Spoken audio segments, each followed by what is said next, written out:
Disclaimer, यह channel सिर्फ entertainment के लिए बनाया गया है। इसमें दिखाए गए सभी कैरेक्टर्स, इवेंट्स और कहानियाँ प्योरली फिक्शनल है। रियल लाइफ पर्सन्स, जगह या इवेंट से कोई इसका संबंध नहीं है।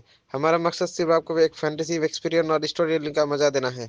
तो सब्सक्राइब कीजिए और हमारे ये फैंटेसी दुनिया का हिस्सा बन जाइए।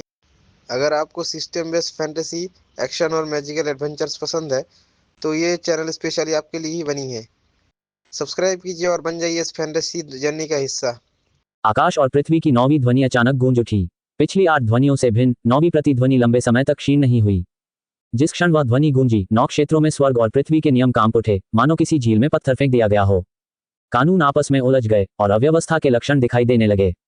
स्वर्ग लोक के विशेषज्ञ और उससे ऊपर के लोग आकाश में धुंधले नियमों को प्रकट होते हुए देख सकते थे, जो एक विशाल जाल की तरह आकाश के चारों ओर चक्कर लगा रहे थे। इस समय कानून हिल रहे थे।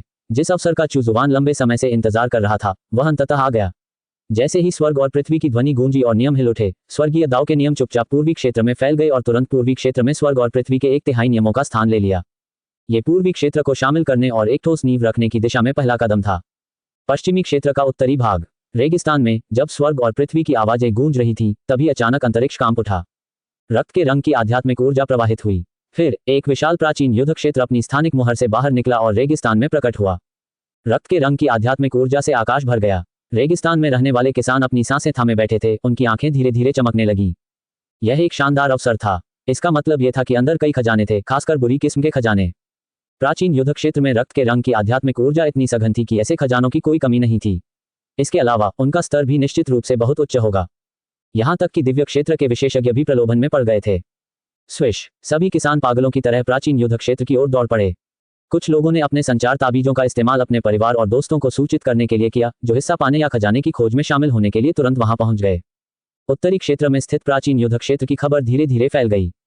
हालांकि अन्य साधकों के विपरीत, रोंग जियाहाओ मुड़कर भाग गया। उसने रक्त दानव जाति के आतंक को देखा था और उसे एहसास हुआ कि प्राचीन युद्ध क्षेत्र एक अवसर नहीं, बल्कि एक आपदा थी। ये पूरे पश्चिमी क्षेत्र के लिए एक आपदा थी। दौड़ना। उसे भागना पड़ा। रोंग जियाहाओ भाग गया। उसे अपने आसपास के सदमे और उपहास की कोई परवाह नहीं थी। उनके जीवन से बढ़कर कोई खजाना नहीं था। विशेषज्ञ प्राचीन युद्ध क्षेत्र में उमड़ पड़े। प्राचीन युद्ध क्षेत्र के भीतर घनी आबादी वाले रक्तपिपासु राक्षस नंगे बदन थे। उनकी लाल मांसपेशियां उभरी हुई थीं और उनके खूंखार चेहरे उनके ठंडे नुकीले दांतों से और भी भयावह लग रहे थे। हमारी जाति अमर रहेगी। रक्त राक्षस जाति में लंबे नुकीले दांतों और सिर पर हेलमेट पहने एक बलवान व्यक्ति ने अपने हाथ में एक लंबी, खून से लाल तलवार उठाई और दहाड़ा। वह रक्तपिपासु जाति का नेता था, रक्त दानव राजा। हम अपना रास्ता बनाते हुए आगे बढ़ेंगे और अपनी नस्ल को मजबूत करने के लिए मांस और खून खाएंगे। 9 क्षेत्र हमारे कबीले के हैं। सभी जीवित प्राणी हमारा भोजन हैं। गरज, गरज, गरज। रक्त का सार और रक्त के रंग की आध्यात्मिक ऊर्जा के उमड़ने से गर्जना गूंज उठी। प्राचीन युद्ध क्षेत्र की ओर दौड़ रहे साधकों को कुछ गड़बड़ का आभास हुआ। वे धीमे हो गए और अचंभित रह गए। बूम! उन्होंने प्राचीन युद्ध क्षेत्र की दिशा से खून की एक लहर को अपनी ओर बढ़ते हुए देखा। सभी लोग चौंक गए। जब उन्होंने गौर से देखा तो उन्हें पता चला कि यह खून की लहर नहीं थी। ये लोगों का एक ऐसा विशाल जनसमूह था जिसे उन्होंने पहले कभी नहीं देखा था। उनके शरीर का ऊपरी हिस्सा गहरे लाल रंग का था और उनकी मांसपेशियां उभरी हुई थीं। वे असाधारण रूप से मजबूत दिख रहे थे। अच्छा नहीं है, दौड़ना। किसान भयभीत हो गए। उन्होंने दूसरों को चेतावनी देने के लिए अपने संचार ताबीज निकाले और जल्दी से भाग गए। लेकिन तब तक बहुत देर हो चुकी थी। मारना, इन्हें मार डालो। लड़ाई छिड़ गई। ये जल्द ही समाप्त हो गया। खून की गंध हवा में फैल गई। चारों ओर मांस और खून बिखरा हुआ था। अनगिनत योद्धाओं का मांस और खून तेजी से पिघलकर खून के रंग की आध्यात्मिक ऊर्जा में परिवर्तित हो गया। जैसे जैसे साधकों की ऊर्जा और रक्त का सार कम होता गया, रक्त राक्षसों की शक्ति बढ़ती गई। सर्वोच्च क्षेत्र के एक विशेषज्ञ को पकड़कर रक्त दानव राजा के सामने लाया गया। तुम किस तरह के राक्षस हो? तुम्हारी हिम्मत कैसे हुई मानव जाति को अपमानित करने की? सर्वोच्च क्षेत्र के विशेषज्ञ ने धमकी भरे लहजे में कहा। रक्त दानव राजा ने उसकी ओर नीचे देखा। मानव जाति, 9 क्षेत्रों का अधिपति। हाँ, ये जल्द ही बदल जाएगा। अब से मानव जाति हमारा भोजन होगी। रक्त दानव राजा ने साधक को पकड़ लिया और अपना भयानक मुंह खोल दिया। भयभीत योद्धा के देखते ही देखते रक्त दानव राजा ने उसका गला काट लिया। उसके हाथों ने उस किसान के शरीर को नोच डाला। उसने सचमुच उसे भोजन की तरह समझा। उस विशेषज्ञ की दिव्य आत्मा ने उसका शरीर छोड़ दिया और भागने की कोशिश की। हालांकि रक्त दानव राजा ने उसे एक हाथ से पकड़ लिया। रक्त दानव राजा की भयावह शक्ति ने उसकी आत्मा को पिघला दिया। रक्तपिपासु जाति को आत्माओं में कोई दिलचस्पी नहीं थी। उन्हें केवल मांस और रक्त में ही रुचि थी। उत्तरी क्षेत्र में एक विचित्र जाति के प्रकट होने की खबर पश्चिमी क्षेत्र में फैल गई और यह भी खबर फैली कि अनगिनत साधकों की मृत्यु हो गई है। फिर यह खबर आई कि यह नई नस्ल मानव मांस को भोजन के रूप में खाती है। पश्चिमी क्षेत्र के मानव साधक क्रोधित हो गए। उत्तरी क्षेत्र के प्रमुख संप्रदायों के सभी विशेषज्ञ वहां से चले गए और अनगिनत किसान रेगिस्तान की ओर दौड़ पड़े। यदि तुम मानव जाति का नरसंहार करने का साहस करोगे तो तुम्हें मरना ही होगा। आकाश से एक भयंकर गर्जना सुनाई दी और स्वर्गलोक का एक विशेषज्ञ प्रकट हुआ। बूम! इस शक्तिशाली हमले ने पल भर में हजारों खूंखार राक्षसों को कुचल डाला। एक के बाद एक विशेषज्ञ उपस्थित होते रहे। अपनी अपार शक्ति के साथ वे रक्त राक्षसों की ओर दौड़े। वे जहां भी गए अनगिनत रक्त राक्षस कुचलकर मारे गए। इसके बाद रक्त राक्षसों की आभा और भी घनी हो गई और पूरे रेगिस्तान में फैल गई। हमारी नस्ल अमर है। एक साधारण मनुष्य को हमारी नस्ल को नष्ट करने की बात करने की हिम्मत कैसे हुई? रक्त दानव जाति का एक विशेषज्ञ प्रकट हुआ। स्वर्गलोक का एक विशेषज्ञ। एक भयंकर युद्ध छिड़ गया। मानव विशेषज्ञ एक के बाद एक दौड़ पड़े। पूरा रेगिस्तान युद्ध क्षेत्र बन गया। जैसे जैसे अधिक से अधिक रक्तदेव मरते गए, रक्त के रंग की वह प्रचंड आध्यात्मिक ऊर्जा और भी सघन होती गई। मानव विशेषज्ञ लगातार आगे बढ़ते रहे और शारीरिक शक्ति के मामले में उन्हें पूर्ण लाभ प्राप्त था। अंत में स्वर्गलोक के 3 शीर्ष विशेषज्ञों ने रक्त दानव राजा को घेरकर मार डाला। हालांकि ब्लड फिएंट किंग शक्तिशाली था, फिर भी 3 शीर्ष हेवन रियल्म विशेषज्ञों से घिरे होने पर वह नुकसान में था। बूम! रक्त दानव राजा विस्फोट के कारण मर गया। उनकी मृत्यु से पहले की आवाज उनके चारों ओर गूंज रही थी। मैं जल्द ही लौटकर तुम सबको मार डालूंगा। मानव विशेषज्ञों को इसकी परवाह नहीं थी। रक्त दानव राजा के पतन के साथ ही अन्य रक्त दानवों को भी मानव साधकों ने घेर लिया। उनकी संख्या घटती जा रही थी और वे सभी प्राचीन युद्ध क्षेत्र की ओर बढ़ रहे थे। उन्होंने प्राचीन युद्ध क्षेत्र में रक्तपिपासुओं के अड्डे को नष्ट करने और सबसे कीमती खजाने को खोजने की शपथ ली। उत्तरी क्षेत्र के मानव विशेषज्ञों ने अपनी पूर्ण शक्ति से रक्तपिपासु राक्षसों को कुचल डाला। उन्होंने अन्य जातियों को यह घोषणा कर दी कि मानव जाति अभी भी 9 क्षेत्रों की निर्विवाद अधिपति है। वे प्राचीन युद्ध क्षेत्र में प्रवेश करने लगे। आगे बढ़ते हुए उनका सामना रक्त राक्षसों से हुआ और उन्होंने उन्हें मार गिराया। आगे बढ़ते ही उन्हें एक विशाल रक्त झील दिखाई दी। वे सब स्तब्ध रह गए। इस रक्त झील को बनाने के लिए कितने जीव मारे गए होंगे? कुछ विशेषज्ञों को बेचैनी महसूस हुई। उनकी अंतरात्मा ने उन्हें बताया कि कुछ बड़ा होने वाला है। इस प्राचीन युद्ध क्षेत्र में कुछ गड़बड़ प्रतीत हो रही थी। अचानक प्राचीन युद्ध क्षेत्र के बाहर से एक भयंकर दहाड़ सुनाई दी। मैं तुम सबको मार डालूंगा और खा जाऊंगा। आप देख रहे हैं कल्टिवेशन मॉडल। अगर आपको हमारा कंटेंट पसंद आता है तो लाइक, शेयर और सब्सक्राइब जरूर करें। उनके पीछे प्राचीन युद्ध क्षेत्र के बाहर कई रक्त राक्षस थे और उनका नेता वही रक्त राक्षस राजा था जिसे उन्होंने पहले मार डाला था। अब वह पहले से कहीं अधिक शक्तिशाली होकर लौटा था और अब वह एक अर्धस्तरीय दिव्य क्षेत्र का रक्त राक्षस बन चुका था। पुनर्जीवित हुए ये सभी खूंखार राक्षस पहले से अधिक शक्तिशाली प्रतीत हो रहे थे। सभी किसानों की रीढ़ की हड्डी में सिहरन दौड़ गई। क्या रक्तपिपासु स्वयं को पुनर्जीवित कर सकते हैं? इस समय उन्हें उन खून जैसे रंग वाले विकृत प्राणियों की खबर याद आ गई जिन्हें मारा नहीं जा सकता था। मैं तुम्हें मार डालूंगा और खा जाऊंगा। रक्त दानव राजा हाथ में कृपाण लिए हुए तेजी से आगे बढ़ा। मारना। साधकों के चेहरे पर गंभीरता के भाव थे। कुछ विशेषज्ञों ने एक बार फिर हाथ मिलाया और रक्त दानव राजा की ओर धावा बोल दिया। इस बार तो उन्हें उसे पूरी तरह से नष्ट करके राख में बदलना ही था। कोई भी निशान पीछे नहीं छोड़ा जा सकता था। उन सबको मार डालो और जलाकर राख कर दो। उन्हें पुनर्जीवित होने का मौका मत दो। इसके बाद एक भीषण युद्ध छिड़ गया। उत्तरी क्षेत्र के किसान लगातार वहां पहुंचने लगे। खबर मिलते ही कई विशेषज्ञ मदद के लिए तुरंत मौके पर पहुंच गए। बड़ी संख्या में रक्तपिपासु राक्षस और कुछ साधक मारे गए। रेगिस्तान एक भयंकर युद्ध क्षेत्र में परिवर्तित हो गया और रेत खून से लाल हो गई। ये युद्ध कई दिनों तक चला, जिसके बाद किसानों ने रक्तपाई राक्षसों के शवों को जलाकर राख कर दिया। इसके साथ ही उत्तरी क्षेत्र के किसानों ने एक बार फिर बाहरी दुनिया को यह संदेश दिया कि मानव जाति को उकसाया नहीं जाना चाहिए। प्राचीन युद्ध क्षेत्र को पूरी तरह से लूट लिया गया था। उत्तरी क्षेत्र की स्थिति पर ध्यान दे रहे अन्य सभी किसानों ने राहत की सांस ली। वह विदेशी जाति तो बस अपना ही विनाश चाह रही थी। उन्होंने मानव जाति को उकसाने का साहस किया। कुछ दिनों बाद पश्चिमी क्षेत्र में, विशेषकर उत्तरी क्षेत्र में, यह खबर फैल गई कि खून के प्यासे राक्षस राख में बदल जाने पर भी पुनर्जीवित हो जाएंगे। इसके अलावा वे आपस में मिलकर नए रक्तदानवी राक्षस बन जाएंगे जो और भी अधिक शक्तिशाली होंगे। हालांकि अनगिनत लोगों ने इसका उपहास उड़ाया। समाचार। वे तो पहले ही नष्ट हो चुके थे, तो उन्हें पुनर्जीवित कैसे किया जा सकता था? किसी मृत शरीर से पुनर्जीवित हो पाना ही अपने आप में बेहद भयावह था। अगर राख में बदल जाने के बाद भी उन्हें पुनर्जीवित किया जा सकता है, तो क्या वे अविनाशी नहीं हो जाएंगे? ऐसा भयावह अस्तित्व कैसे संभव हो सकता है? उत्तरी क्षेत्र के निर्जन रेगिस्तान में रक्त के रंग की आध्यात्मिक ऊर्जा क्षीण नहीं हुई। प्राचीन युद्ध क्षेत्र में स्थित रक्त की झील में बुलबुलों की एक श्रृंखला दिखाई दी और पूरी रक्त झील उबलने लगी। रक्त के रंग की आध्यात्मिक ऊर्जा संघनित होती रही और जल्द ही एक रक्त लाल आकृति प्रकट हुई। ये रक्त दानव राजा था। इस समय रक्त दानव राजा की शक्ति एक बार फिर बढ़ गई थी। वह पहले ही दिव्य क्षेत्र के पहले स्तर तक पहुंच चुका था। उसने अपने हाथ में कृपाण पकड़ रखी थी और उसका क्रूर और भयानक चेहरा और नुकीले दांत एक ठंडी चमक बिखेर रहे थे। मैं दोबारा वापस आ गया हूं। गर्जन। प्राचीन युद्ध क्षेत्र में क्रोध की गर्जना गूंज उठी। रक्त की झील लगातार उबलती रही और एक के बाद एक रक्त के रंग की आकृतियां प्रकट होती रहीं। उनमें से प्रत्येक में स्वर्गलोक के शिखर साधक के समान शक्ति थी। उनकी कुल संख्या 99 थी। वे खून से लथपथ झील से बाहर निकले और रेगिस्तान में कदम रखा। रक्त के रंग की आध्यात्मिक ऊर्जा से भरे आकाश को देखते हुए वे चुपचाप अन्य रक्त राक्षसों के प्रकट होने की प्रतीक्षा करने लगे। रेगिस्तान में खून से लाल रंग की एक आकृति प्रकट हुई। वह नवजात रक्तपिपासु था। उसकी ताकत और भी बढ़ गई थी। हालांकि मरने से पहले उसे कुछ भी याद नहीं था। उसके पास केवल वे सहज प्रवृत्तियां थीं जो उसे विलय के बाद विरासत में मिली थीं, साथ ही मरने से पहले की उसकी कुछ भावनाएं भी थीं। एक एक करके नए रक्तपाई प्रकट होने लगे। उनकी ताकत दोगुनी हो गई थी। हालांकि उनकी संख्या में कमी आई थी, लेकिन उनकी कुल शक्ति में वृद्धि हुई थी। हमारी नस्ल अमर है। रक्तदानव राजा ने अपनी तलवार लहराई और दहाड़ा। हमारी नस्ल अमर है। रक्तपिपासु राक्षस दहाड़ उठे। उत्तरी क्षेत्र के रेगिस्तान के बाहर अंतरिक्ष कांप उठा और एक रहस्यमय क्षेत्र प्रकट हुआ। छोटे कद के नुकीले कानों वाले लोग रहस्यमय लोक से बाहर निकल आए। स्काईयर रेस। वे कभी एक बड़ी जाति हुआ करते थे, लेकिन अब उनका पतन हो गया है। स्काईयर कबीले की प्रतिभा उनकी विशेष श्रवण शक्ति में निहित थी। वे दूर की हलचलें सुन सकते थे और खतरे के आने का आभास भी कर सकते थे। इस समय स्काईयर कबीले को बेचैनी महसूस हो रही थी। जब से आकाश और पृथ्वी की 9वीं ध्वनि सुनाई दी, तब से वे खतरे को नहीं सुन पाते थे। उनकी जाति खतरे को सुनने की क्षमता के कारण ही जीवित रह पाई, जिसने उन्हें इससे बचने में मदद की। क्या हो रहा है? मुझे बेचैनी क्यों हो रही है? स्काईयर जाति के ग्रैंड एल्डर ने मन ही मन कुछ बुदबुदाया। रहस्यमय क्षेत्र के बाहर खड़े होकर उसने आसपास की हलचलों को सुना, लेकिन उसे अपने आसपास ऐसा कुछ भी महसूस नहीं हुआ जो खतरे के आने का संकेत दे सके। उसने हाथ हिलाया और रहस्यमयी लोक से स्काईयर कबीले के 2 युवा सदस्यों को पकड़कर कहा, चलो उत्तरी क्षेत्र छोड़कर छिपने के लिए कोई सुरक्षित जगह ढूंढते हैं। क्योंकि उसे बेचैनी महसूस हो रही थी, इसलिए उसने पहले से ही तैयारी करने का फैसला किया। इन जैसी छोटी नस्लों के इतने लंबे समय तक जीवित रहने का एक कारण था। कुछ देर सोचने के बाद भी आकाश कान वाले महावृषभ को बेचैनी महसूस हुई। उन्हें लगा कि एक जोड़ी काफी नहीं है।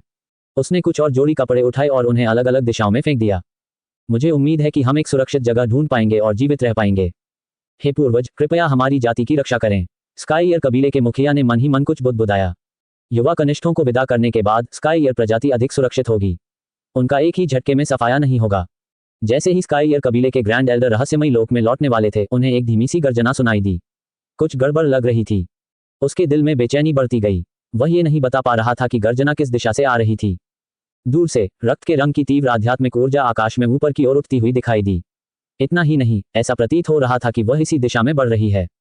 खतरा! सब लोग बाहर आओ, भागो! आकाश कान जाति के महान बुजुर्ग ने दहाड़ मारी। इतना ही नहीं, उसने एक संचार ताबीज भी निकाला। स्काईयर जाति ने एक खजाने का इस्तेमाल करके इसे मनुष्यों से खरीदा था। उसने आसन्न संकट की खबर आसपास की छोटी जातियों में फैला दी। जीवित रहने के लिए इन छोटे कबीलों ने पहले ही एक गठबंधन बना लिया था और वे लगातार सूचनाओं का आदान प्रदान कर रहे थे। स्काईयर कबीले के सदस्य रहस्यमय क्षेत्र से बाहर निकले और भागने लगे। आसपास की छोटी जातियां भी भागने लगीं। इसके अलावा चतुर छोटी जातियों ने इस खतरे की खबर आसपास के मानव समुदायों तक पहुंचा दी। बूम! रक्तदानवियों की सेना ने धावा बोल दिया। जिन छोटी जातियों के पास भागने की कोई जगह नहीं थी, उनके पास केवल पलटवार करने के अलावा कोई चारा नहीं था, क्योंकि एक भीषण युद्ध छिड़ गया था। बूम! स्काईयर के महान बुजुर्ग ने दिव्य स्तर के साधक की शक्ति का प्रदर्शन करते हुए अपने कुलवासियों के भागने के लिए एक रक्तरंजित मार्ग बनाना शुरू कर दिया। हालांकि तभी एक शक्तिशाली दिव्य स्तर का रक्त राक्षस उनके पास आ पहुंचा। उनके बीच शुरू हुआ युद्ध बहुत जल्दी समाप्त हो गया। स्काईयर जाति के सबसे बुजुर्ग व्यक्ति की मृत्यु हो गई और उन्हें ब्लड फियन किंग ने निगल लिया। जब आसपास के मानव समुदायों को छोटी जातियों से यह संदेश मिला, तो वे स्तब्ध रह गए। खतरा! उनका पहला विचार रक्त राक्षस जाति के बारे में था। लेकिन ये कैसे संभव हो सकता है? रक्तपिपासु राक्षस तो मारा जा चुका था और राख में तब्दील हो चुका था। क्या ऐसा हो सकता है कि रक्त दानव जाति का कोई नया सदस्य प्रकट हुआ हो? एहतियात के तौर पर उन्होंने खबर की जांच के लिए विशेषज्ञों को भेजा। खून के प्यासे राक्षस पुनर्जीवित हो गए हैं। खबर की जांच कर रहे व्यक्ति ने केवल यही वाक्य वापस भेजा। उत्तरी क्षेत्र में एक बड़ा बदलाव आया। रक्तदानवियों की सेना ने अचानक हमला कर दिया। रेगिस्तान के दसियों हजार मील के दायरे में रहने वाले सभी मनुष्य मारे गए और उनके संप्रदाय नष्ट हो गए। इस आपदा में कुछ छोटी छोटी जातियां भी पूरी तरह से विलुप्त हो गईं। उत्तरी क्षेत्र में भीषण भूकंप आ गया। पश्चिमी क्षेत्र में भीषण कंपन हुई। पश्चिमी क्षेत्र के मानव राजा के परिवार ने विदेशी जाति के खिलाफ लड़ने के लिए विशेषज्ञों को इकट्ठा करने का मानव राजा का आदेश जारी किया। असंख्य विशेषज्ञ उत्तरी क्षेत्र की ओर दौड़ने लगे। उत्तरी क्षेत्र के महान संप्रदायों ने मानव गठबंधन सेना का गठन किया और रक्त राक्षस सेना से लड़ना शुरू कर दिया। एक ही युद्ध में शानदार जीत, दूसरे युद्ध में शानदार जीत, 3 युद्धों में शानदार विजय, 3 लड़ाइयों में 3 जीत ने उत्तरी क्षेत्र का मनोबल बढ़ा दिया। हालांकि कुछ ही समय बाद उन्हें वास्तविकता का सामना करना पड़ा। मृत रक्तदेव पुनर्जीवित हो गए। उनकी संख्या में कमी आई प्रतीत होती थी, लेकिन वे अधिक शक्तिशाली हो गए थे। सभी लोग खुद को शक्तिहीन महसूस कर रहे थे। मनोबल गिरा हुआ था और उन्हें बार बार हार का सामना करना पड़ा। रक्त राक्षसों को जब एक बड़ी जीत मिली, तो उनकी संख्या बढ़ने लगी। ऐसा प्रतीत होता था कि नए नए रक्त राक्षस लगातार पैदा हो रहे थे। जब तक उन्हें रक्तपिपासुओं के पुनरुत्थान से निपटने का कोई तरीका नहीं मिल जाता, तब तक वे केवल रक्षात्मक दृष्टिकोण ही अपना सकते थे। स्थिति गतिरोध की स्थिति में थी। प्राचीन निर्जन क्षेत्र के कुछ दिव्य क्षेत्र विशेषज्ञ पहले ही पश्चिमी क्षेत्र में वापस लौट चुके थे। 1 साल बाद उत्तरी क्षेत्र का आधा हिस्सा हाथ से निकल चुका था। इस वर्ष के दौरान हालांकि स्थिति स्थिर प्रतीत हो रही थी, वास्तव में मानव जाति पराजित हो चुकी थी। रक्त दानव जाति द्वारा कब्जा किया गया क्षेत्र लगातार बढ़ता गया और प्रत्येक हार के बाद उनकी शक्ति भी बढ़ती गई। इसके अलावा नए नए खूंखार राक्षस लगातार पैदा हो रहे थे। उन्हें इसका समाधान ढूंढना ही था। रक्त दानव जाति भी सीख रही थी और उसमें सुधार हो रहा था। चू जुबान को एहसास हुआ कि रक्त दानव जाति उसकी कल्पना से भी कहीं अधिक भयानक थी। पश्चिमी क्षेत्र के उत्तरी भाग के अलावा पश्चिमी क्षेत्र के अन्य क्षेत्रों को भी जल्द ही अपने प्राचीन युद्ध क्षेत्रों का सामना करना पड़ेगा, जहां से और अधिक रक्तपाई जीव उतरेंगे। हालांकि फिलहाल उन्हें इस बात का एहसास नहीं था। पश्चिमी क्षेत्र को गिरने नहीं दिया जा सकता था, अन्यथा ये स्वर्गीय दाव तालिमन योजना में बाधा उत्पन्न करेगा। इसके अलावा एक बार जब रक्तपिपासु किसी क्षेत्र पर पूरी तरह से नियंत्रण कर लेते हैं तो यह उस राज्य के स्वर्ग और पृथ्वी के नियमों को प्रभावित कर सकता है। चू जुबान जुआ खेलने की हिम्मत नहीं करता था। आखिरकार वह भीषण आपदा कई कारकों से भरी हुई थी। चू जुबान ने यह खबर पश्चिमी क्षेत्र के साधकों और विशेष रूप से मानव राजा के परिवार को दी। इस खबर से वे चौंक गए। क्या अन्य क्षेत्रों पर भी रक्तपाय आक्रमण करेंगे? उन्होंने प्राचीन युद्ध क्षेत्र की ओर ले जाने वाले असामान्य स्थानों की खोज के लिए जल्दबाजी में टीमें भेजी और अग्रिम तैयारी शुरू कर दी। ये सब एक रहस्यमय विशेषज्ञ की चेतावनी की बदौलत संभव हुआ, अन्यथा अगर वे अचानक हमले के लिए तैयार नहीं होते तो पश्चिमी क्षेत्र खतरे में पड़ जाता। उस रहस्यमय विशेषज्ञ ने उन्हें एक सुझाव भी दिया था, जो ये था कि प्राचीन युद्ध क्षेत्रों के प्रवेश द्वार के चारों ओर एक सुरक्षा घेरा बना लें और रक्तपिपासु जाति के आक्रमण को रोकने के लिए हर संभव प्रयास करें। मैं बहुत करीब हूँ। चू जुबान ने पूर्वी क्षेत्र की ओर देखा। वह पूर्वी क्षेत्र के स्वर्ग और पृथ्वी के नियमों के मूल तत्व को ग्रहण करने के बेहद करीब था। वह पूर्वी क्षेत्र को स्वर्गीय मार्ग में विलीन करने ही वाला था। स्वर्गीय दाव के नियम विस्तारित हो गए हैं। पूर्वी क्षेत्र पर कब्जा करने से आपको साधना में वृद्धि का पुरस्कार मिला है। अंततः स्वर्गीय दाव के नियम उत्तरी क्षेत्र से आगे फैल गए थे। स्वर्गीय दाव भी अधिक शक्तिशाली हो गया। पूर्वी क्षेत्र में अपनी योजना का पहला चरण पूरा करने के बाद चू जुबान का दूसरा लक्ष्य पश्चिमी क्षेत्र था। आखिरकार पश्चिमी क्षेत्र इस समय बहुत खतरनाक था। स्वर्गीय दाव की शक्ति पश्चिमी क्षेत्र की ओर फैलने लगी। उन्हें अन्य सहायता की आवश्यकता थी। चू जुबान पश्चिमी क्षेत्र की स्थिति पर नजर रख रहा था। डिंगयू और उनके शिष्य पहले से ही स्वर्गलोक में प्रवेश करने की प्रक्रिया में थे। वेंचर किन यंग भी एकांत साधना में लीन थी। हे यूए भी वैसी ही थी। ग्रेट दाव कम्युनिकेशन ग्रुप में योसु, जो अब तक ज्यादा नहीं बोले थे, ने वास्तव में इस मौके पर बोलने की पहल की। मुझे नहीं पता क्यों, लेकिन मेरी जाति और मेरी जाति का भाग्य बदल गया है। वरिष्ठ, क्या आपके पास मेरे सवालों के जवाब हैं? जब चू जुबान ने यूसु का सवाल देखा तो उसके मन में सबसे पहला विचार यही आया कि पाताल लोक की जाति का विनाश होने वाला है।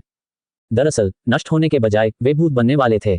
पाताल लोक की जाति का भाग्य भूत जाति के हाथों में था।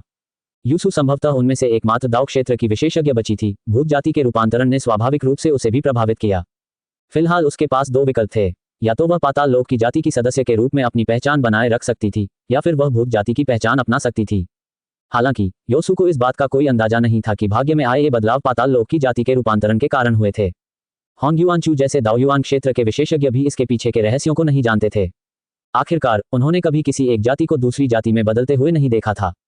मोतू ने कहा, आपकी स्थिति संभवतः इस बात का संकेत है कि 9 क्षेत्रों की पाताल लोक जाति का सफाया होने वाला है। यूसु के चेहरे के भाव बदल गए। होंग युवानचू ने कहा, महान दाव युआन आपदा शुरू हो चुकी है। ये देखना थोड़ा मुश्किल है कि क्या हो रहा है। वह थोड़ा असमंजस में था। उसे लग रहा था कि यहाँ कुछ गड़बड़ है। हालांकि वह इस बात को लेकर ज्यादा चिंतित नहीं था। आखिरकार इस आपदा का दाव युआन स्तर के साधकों पर कोई असर नहीं पड़ेगा। इसके अलावा मनुष्य अत्यंत शक्तिशाली थे, इसलिए उनके लिए इस भीषण आपदा से बचना कोई समस्या नहीं होगी। यदि वे वास्तव में किसी संकट का सामना कर रहे होते तो उस समय भी कार्रवाई करने में बहुत देर नहीं हुई होती। चू जुबान को लगा कि बाहर आकर यूसु को शांत करना आवश्यक है। साथ ही वह उसे धोखे से भूत बना देगा। दाव क्षेत्र का एक भूत जाति विशेषज्ञ भूत जाति में एक और विशेषज्ञ को शामिल कर देगा। किसी भी सूरत में पाताल लोक की जाति और भूत जाति बहुत हद तक एक जैसी थी, और अब जब बाद वाली जाति पर पहले वाली जाति का ही भाग्य मंडरा रहा है तो योसु को इसे स्वीकार करना ही होगा। दाव युआन की महान आपदा असाधारण थी, लेकिन यह ऐसी कोई घटना नहीं थी जिसके लिए दाव युआन क्षेत्र के विशेषज्ञों के ध्यान की आवश्यकता हो। आखिरकार इसका उन पर कोई प्रभाव नहीं पड़ा। हालांकि चू जुबान भूत जाति और बौद्ध कबीले दोनों का विकास करने की कोशिश कर रहा था, इसलिए उसे उन्हें यह पता चलने से रोकना पड़ा कि कुछ गड़बड़ है। इसलिए उन्होंने ध्यान भटकाने का सबसे अच्छा तरीका चुना। दाव युआन की महान आपदा एक छोटी आपदा है। मेरे प्रिय दाववादी होंग, आप इस आपदा को समझ नहीं पा रहे हैं क्योंकि इस महान आपदा ने आपकी दृष्टि को धुंधला कर दिया है। यदि आप में से किसी को कुछ भी असामान्य दिखाई दे तो घबराएं नहीं और इसे दिल पर न लें। महान दाव युआन आपदा अभी भी दाव युआन क्षेत्र के विशेषज्ञों को प्रभावित नहीं कर सकती। चू जुबान ने आगे बात नहीं की। होंग युवानचू और बाकी लोगों की रीढ़ की हड्डी में सिहरन दौड़ गई। ये वाकई उस रहस्यमयी भीषण आपदा का प्रभाव था, वरना वे दाव युआन की भीषण आपदा की पड़ताल क्यों नहीं करते। मोतू का चेहरा और भी गंभीर हो गया। उसे आभास हो गया था कि हाल ही में दानव जाति का भाग्य बदल गया है, लेकिन वह नहीं जानता था कि यह अच्छी बात है या बुरी। यहाँ तक कि वह, जो दाओयुआन क्षेत्र का एक उच्च कोटि का विशेषज्ञ था, भी इसका पता लगाने में असमर्थ था। अप्रत्याशित रूप से यह एक बड़ी आपदा के कारण हुआ था। चू जुबान ने जानबूझकर मोतू को गुमराह किया। फिर उन्होंने आगे कहा, यूसु की समस्या यह है कि पाताल लोक की जाति में कायापलट हुआ है और उनके भाग्य में भी उनके साथ कायापलट हुआ है। यह विनाश का संकेत नहीं है। यूसु, तुम विकसित अधोलोक जाति के भाग्य का भार अपने कंधों पर लेने का विकल्प चुन सकते हो। यदि तुम इसका विरोध नहीं करोगे तो ये स्वाभाविक रूप से तुमसे जुड़ जाएगा। यूसु ने राहत की सांस ली। यह अच्छी बात थी कि पाताल लोक की जाति नष्ट नहीं हुई। उसने जल्दी से आगे पूछा, वरिष्ठ, पाताल लोक की जाति ने रूपांतर क्यों किया? इस रूपांतरण के बाद क्या होगा? यह उनका भाग्य है और उनका अवसर भी। ये परिवर्तन एक उदात्तीकरण है। यह एक सौभाग्य की बात है। आपके स्पष्टीकरण के लिए धन्यवाद, सीनियर। यूसु को चू जुबान की व्याख्या पर कोई संदेह नहीं था। आखिरकार होंग युवानचू जैसे दाओयुआन क्षेत्र के विशेषज्ञों को भी चू जुबान से सलाह लेनी पड़ती थी। छोटे मित्र योसु, क्या तुम्हें विकसित अधोलोक जाति के भाग्य का भार उठाने में कोई कठिनाई आई है? चू जुबान एक दयालु वरिष्ठ व्यक्ति की तरह दिखती थी। यूसु पाताल लोक की जाति से थी। यदि वह भूत जाति का दायित्व अपने कंधों पर लेना चाहती थी तो उसे निश्चित रूप से कुछ कठिनाइयों का सामना करना पड़ता। आखिरकार वह भूत तो नहीं थी। वरिष्ठ, ऐसा लगता है जैसे मुझे उनके भाग्य ने ठुकरा दिया हो, यूसु ने आदरपूर्वक उत्तर दिया। ठीक है, मैं तुम्हें एक ऐसी तकनीक सिखाऊंगा जिससे तुम भी उनकी तरह विकसित हो सकोगे। चू जुबान के बोलने के बाद उसने निजी तौर पर यूसु को संदेश भेजा और उसे प्राचीन पाताल लोक के ग्रंथ से कुछ तकनीकें सिखाईं। साथ ही उन्होंने उसे अपने भाग्य का भार उठाने का तरीका भी सिखाया। वह भी धीरे धीरे भूत में बदल जाएगी। यूसु अत्यंत आभारी था। चू जुबान द्वारा सिखाई गई विधि का उपयोग करने के बाद उसने सफलतापूर्वक रूपांतरण के बाद पाताल लोक की जाति के भाग्य को विरासत में प्राप्त कर लिया। उसे अपने शरीर में कुछ बदलाव भी महसूस हुए। सीनियर ने उसे जो गुप्त तकनीक सिखाई थी वह भी अविश्वसनीय रूप से उत्कृष्ट और शक्तिशाली थी। उसने मन ही मन आह भरी। दाओयुआन क्षेत्र के विशेषज्ञों का मार्गदर्शन करने वाली एक खूंखार वरिष्ठ से यही उम्मीद थी। ग्रेट दाओ कम्युनिकेशन ग्रुप के दाओ क्षेत्र के सभी साधक इस बात से बेहद ईर्ष्या कर रहे थे कि उसे वास्तव में समूह के नेता से मार्गदर्शन प्राप्त हुआ था। दाओयुआन क्षेत्र समूह में चू जुबान ने कहा, साथी दाओवादियों, क्या अराजकता ही महान दाओ को जन्म देती है या महान दाओ ही अराजकता को जन्म देती है? क्या आपके पास इस विषय पर कोई अंतर्दृष्टि है? मुझे शर्म आती है कि मैं अभी तक इस विषय पर कोई अंतर्दृष्टि प्राप्त नहीं कर पाई हूं, होंग युवानचू ने शर्मिंदगी से कहा। यह सवाल हमेशा उनके मन में बना रहता था, फिर भी उन्हें कोई नई जानकारी नहीं मिली थी। उस मूर्ख बूढ़े घोस्ट होंग को असल में कुछ भी हासिल नहीं हुआ। मोतू ने जैसे ही अपना मुंह खोला उसने होंग युवानचू का मजाक उड़ाया। अरे मोतू, तुम असभ्य व्यक्ति, क्या तुम्हारे पास कोई जानकारी है? होंग युवानचू भी नाराज नहीं थी। नहीं, मोतू ने आत्मविश्वास से कहा। साथी दाओवादियों, आपके दाओ मार्ग का कितना हिस्सा खुल चुका है? चू जुबान ने कुछ देर सोचा और फिर पूछा। दाओयुआन क्षेत्र अपेक्षाकृत विशेष क्षेत्र था। दाओयुआन क्षेत्र के साधक की शक्ति उसके द्वारा अपनाए गए दाओपथ की शक्ति पर निर्भर करती थी। दाओ मार्ग की शक्ति का निर्धारण कैसे किया जा सकता है? स्वाभाविक रूप से ग्रेट दाओ की लंबाई, चौड़ाई और स्थिरता ही मानदंड थी। सैद्धांतिक रूप से दाओयुआन क्षेत्र का कोई अंत नहीं था। कोई व्यक्ति अपने दाओ मार्ग को खोलना और विकसित करना जारी रख सकता है। चू जुबान को इस बात का अंदाजा नहीं था कि कोई व्यक्ति अपने दाओ मार्ग को किस हद तक खोल सकता है। इसके अलावा महान दाओ आपदा दाओयुआन क्षेत्र के साधकों के लिए भी एक आपदा थी। यदि वे इसे सहन नहीं कर सके तो उनके दाओ मार्ग ध्वस्त हो जाएंगे। यदि वे ऐसा करते तो वे दाओ मार्ग को खोलना जारी रख पाते। वैसे मुझे ये कहते हुए शर्म आ रही है कि इस मामले में मैं भाई होंग से काफी हीन हूँ, रुओ जियान ने आह भरते हुए कहा। वह होंग युवानचू के ही युग की थी और दोनों ने लगभग एक ही समय में दाओयुआन क्षेत्र प्राप्त किया था। हालांकि उसके बाद वह होंग युवानचू से पीछे रह गई। आमतौर पर इस मौके पर मोतू उसे अपमानित करने के लिए कूद पड़ता। हालांकि उन्होंने ऐसा नहीं किया क्योंकि अपने दाओ मार्ग को खोलने का विषय एक गंभीर विषय था। दाओवादी भाईचू ने दाओ मार्ग को कितना खोला है? होंग युवानचू ने उत्सुकता से पूछा। मोतू और अन्य लोग भी उत्सुक थे। उनकी नज़र में चू जुबान एक बहुत बड़ा नाम और अत्यंत प्राचीन हस्ती था। दाओ मार्ग को खोलने के मामले में ऐसे भयावह विशेषज्ञ ने किस स्तर तक पहुंच हासिल की थी? दाओवादी भाईचू, क्या आप हमें कोई संदर्भ दे सकते हैं? कुन्हे और दाओयुआन क्षेत्र के अन्य विशेषज्ञों ने भी अपनी राय व्यक्त की। चू जुबान चुप रहा। उसे क्या कहना चाहिए था? कुछ देर सोचने के बाद उसने पूरी ताकत लगाने का फैसला किया। इसलिए शर्म से भरे चेहरे के साथ उन्होंने कहा, मेरी प्रतिभा साधारण है। मैंने अब तक इस राह को खोलने में अपना पूरा जीवन समर्पित कर दिया है, लेकिन मैंने लाखों मील लंबी और सैकड़ों हजारों मील चौड़ी एक छोटी सी राह ही खोली है। मुझे शर्म आ रही है। चू जुबान ने गहरी सांस ली और कहा। समूह में सन्नाटा छा गया। वहां जरा सी भी आवाज नहीं थी। चू जुबान का दिल जोर से धड़कने लगा। क्या ऐसा हो सकता है कि उसने बात को पर्याप्त रूप से बड़ा चढ़ाकर नहीं बताया हो? क्या उन्होंने उस छवि को बर्बाद कर दिया जिसे बनाने के लिए उन्होंने इतनी मेहनत की थी? इस पर ध्यानपूर्वक विचार करने पर दाओयुआन क्षेत्र के विशेषज्ञों को लाखों किलोमीटर लंबे दाओपथ को खोलना मुश्किल नहीं लगा। यह मात्र कुछ मिलियन किलोमीटर की दूरी थी। बाहरी दुनिया में दाओयुआन स्तर के साधकों के लिए यह बहुत कम दूरी थी। वह लापरवाह था। एक बड़े आदमी के रूप में उनकी छवि धराशायी होने वाली थी। उन्हें क्या करना चाहिए? उसे इस स्थिति को कैसे सुधारना चाहिए? जब चू जुबान परेशान थी और सोच रही थी कि क्या कोई उपाय है, तभी अचानक सिस्टम का इनाम आ गया। तुमने दाओयुआन क्षेत्र के साधकों के सामने शेखी बघारी, उन्हें बुरी तरह डरा दिया। तुम्हें अराजकता पथ खोलने वाली कुल्हाड़ी से पुरस्कृत किया गया है। हैं? चू जुबान हैरान रह गया। क्या वह शांत दिखने में कामयाब हो गया था? उसने राहत की सांस ली। इसका मतलब यह था कि लाखों मील लंबा दाव पथ अत्यंत भयावह था। मुझ में, चू जुबान में कमियां हैं। साथी दाववादियों, कृपया मुझ पर मत हंसो। चू जुबान ने ग्रुप में मुट्ठी बांधे हुए इमोजी की एक श्रृंखला भेजी। उन्हें इस बात का जरा भी अंदाजा नहीं था कि होंग युवानचू और अन्य लोग पहले से ही रो रहे थे। एक दावपथ जो लाखों मील लंबा था। वरिष्ठ छात्र में योग्यता की कमी थी। तो फिर हमारा क्या होगा? क्या इसका मतलब यह था कि उनकी तुलना में वे बिल्कुल बेकार थे? होंग युवानचू ने अपने द्वारा खोले गए दाव मार्ग पर एक नजर डाली। चू जुबान द्वारा ये शब्द बोलने से पहले वह अपने द्वारा खोले गए दाव मार्ग से बहुत संतुष्ट था। आखिरकार वह अपनी पीढ़ी के सबसे अग्रणी विशेषज्ञ थे। उनका दावपथ 1000 मील से अधिक लंबा था और चौड़ाई में 1 मील से थोड़ा अधिक था। रोक्सियन के 5 से 600 मील की तुलना में उसका दावपथ कहीं अधिक शक्तिशाली था। हालांकि चू जुबान के दाव मार्ग की तुलना में यह एक घुमावदार मार्ग से ज्यादा कुछ नहीं था। रोक्सियन बेहद निराश थी। उसने बड़ी मेहनत से अपने दाव मार्ग को खोला था और महान दाव को समझने के लिए लगन से काम किया था, लेकिन वह होंग युवानचू के स्तर तक नहीं पहुंच पाई थी और अब वह चू जुबान के सामने एक चींटी जैसी महसूस कर रही थी। उस समय वह होंग युवानचू के साथ उन विशेषज्ञों में से एक थी जिन्होंने मानव जाति को सर्वोच्च शासक बनने में सहयोग दिया था। लेकिन अब वह सब कुछ महत्वहीन लगता था। दाओयुआन क्षेत्र के अन्य सभी विशेषज्ञ भी ऐसा ही महसूस कर रहे थे। पहली बार उन्हें पूरी तरह से बेकार होने का एहसास हुआ। इन प्रतिभाशाली और भयावह प्राणियों को आज ही पता चला कि वे एक कुएं की तलहटी में बैठे मेंढक थे। एक दावपथ जो लाखों मील लंबा था। ये किस तरह की अवधारणा थी? उन्होंने इसके बारे में सोचने की भी हिम्मत नहीं की। उनका अंतिम लक्ष्य और इच्छा केवल हजारों मील लंबा एक दाव मार्ग खोलना था। उनकी नज़र में इससे वे अपने साथियों के बीच अजेय बन जाएंगे। हालांकि चू जुबान ने उनकी आंखें खोल दी थीं। दाववादी भाई चू, कृपया मेरा प्रणाम स्वीकार करें। होंग युवानचू तुरंत घुटनों के बल बैठ गया। मोतू और अन्य लोग भी उसके साथ शामिल हो गए। साथी दाववादी चू एक सच्चे महाविशेषज्ञ थे। उनके लिए साथी दाववादी चू को जानने का अवसर मिलना वास्तव में एक बहुत बड़ा अवसर था। यदि साथी दाववादी चू को भी उस रहस्यमय महान आपदा पर ध्यान देना पड़ता तो ये देखा जा सकता था कि वह कितनी भयावह थी। होंग युवानचू और बाकी लोग चिंतित होने लगे। अपनी सीमित शक्ति के साथ वे इस आपदा से कैसे बच पाएंगे? उन्हें साथी दाववादी चू के सोडे को कसकर पकड़ना पड़ा। आप बहुत ही विनम्र हैं। मेरे साथी दाववादियों, आप बहुत ही विनम्र हैं। चू जुबान ने पूछा, साथी दाववादियों, आपके दावपथों के बारे में क्या? कुछ मिलियन मील तो बहुत आम बात होनी चाहिए, है ना? कुछ मिलियन मील, क्या ये बहुत आम बात है? होंग युवानचू और बाकी लोगों की आंखें लाल हो गई थीं और माथे पर पसीना आ रहा था। क्या उन्हें सच बताना चाहिए या नहीं? अगर लोग उन्हें नीची नजरों से देखें तो क्या होगा? अगर दाववादी भाई चू को लगे कि वे बहुत ही बेकार हैं और उसके बाद उन्होंने उन्हें नजरअंदाज कर दिया तो क्या होगा? तब उन्हें क्या करना चाहिए?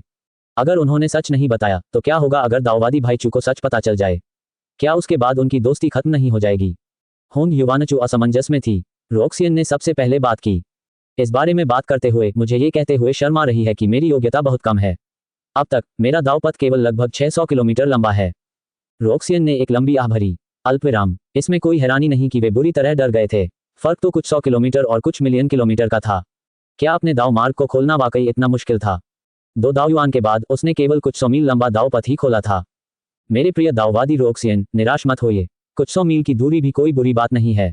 चू जुबान ने उसे सांत्वना दी। छोटी रोक्सियन, तुम सचमुच काफी बेकार हो, सिर्फ 600 मील की दूरी ही काफी है। मोतू ने उसका मजाक उड़ाया। फिर उन्होंने कहा, मेरा दाव मार्ग 1100 मील लंबा है, बिल्कुल साधारण। रोक्सियन की तुलना में मोतू को लगा कि वह बेहद शक्तिशाली है। कुन्हे ने अपना दावपथ अन्य लोगों की तुलना में बाद में खोला। ये केवल 400 मील का था, जो उन सभी में सबसे छोटा था। होंग युवानचू का दावपथ 1300 मील लंबा था, जो मोतू और अन्य लोगों से कहीं अधिक था। सोआरिंग फ्लड ड्रैगन किंग और मोतू में समानता थी। मोजान और अन्य लोगों के दावपथ लगभग 800 से 900 मील लंबे थे। बिंग लोक्सिंग का दावपथ 3000 मील लंबा था। हुआंग लोंग, गुईरान और यी युएजुन की बात करें तो क्योंकि वे महान दाव के प्राणी थे, इसलिए उनके दावपथ विशेष थे। यह उनके दावपथ की लंबाई और चौड़ाई के बजाय इस बात पर आधारित था कि वे महान दाव की कितनी शक्ति का उपयोग कर सकते थे। चू जुबान ने भावुक होकर आह भरी। सभी को मुश्किलों का सामना करना पड़ा था, जिससे उन्हें प्रोत्साहन मिला। दाववादी भाई चू ने अपना दाव मार्ग कैसे खोला? होंग युवानचू ने पूछा। जिन लोगों ने अपने दाव मार्ग को खोला, उनके द्वारा इस्तेमाल की गई विधि वास्तव में लगभग एक जैसी ही थी। मुख्य बात प्रतिभा और समझदारी थी, या फिर क्या उनके पास कोई विशेष मार्गदर्शक क्षमता थी जो उनकी सहायता कर सके? चू जुबान मुस्कुराया और बोला, दावपथ खोलना मुश्किल नहीं है। मैं बस एक कुल्हाड़ी का इस्तेमाल करता हूँ। कुल्हाड़ी? होंग युवानचू और बाकी सभी लोग स्तब्ध रह गए। क्या किसी का दाव मार्ग इसी तरह खुलता है? क्या ऐसा हो सकता है कि उस स्तर पर अपने दाव मार्ग को खोलना इतना आसान हो? या फिर क्या वे दाव मार्ग को खोलने के सही अर्थ को समझ नहीं पाए थे? होंग युवानचू और अन्य लोगों ने आगे कोई प्रश्न नहीं पूछा। आखिरकार यह एक रहस्य था, कोई भी इसे यूं ही प्रकट नहीं करेगा। चू जुवान ने उनसे कुछ देर तक बातचीत की और बीच बीच में उस भीषण आपदा का जिक्र किया। इससे होंग युवानचू और बाकी लोग बहुत घबरा गए। उन्होंने ये भी कहा कि वे बाहरी दुनिया से विचलित नहीं होंगे और महान आपदा की तैयारी के लिए महान दाव को समझने पर ध्यान केंद्रित करेंगे। इसके बाद चैट समाप्त हो गई। चू जुवान ने सिस्टम रिवॉर्ड को देखा। अराजकता पथ खोलने वाली कुल्हाड़ी में अराजकता में मार्ग खोलने की शक्ति है। यह महान दाव को चीर सकती है। कैश पाथ ओपनिंग एक्स के विवरण को पढ़ने के बाद चू जुवान सुखद रूप से आश्चर्यचकित हो गया। यह एक सर्वोच्च खजाना था, एक मार्गदर्शक कलाकृति। वह कुल्हाड़ी का उपयोग करके एक लंबा और चौड़ा दाव मार्ग खोल सकता था। इसके अलावा इसमें एक विशेष कार्यक्षमता थी जो अराजकता में सीधे एक रास्ता खोल सकती थी।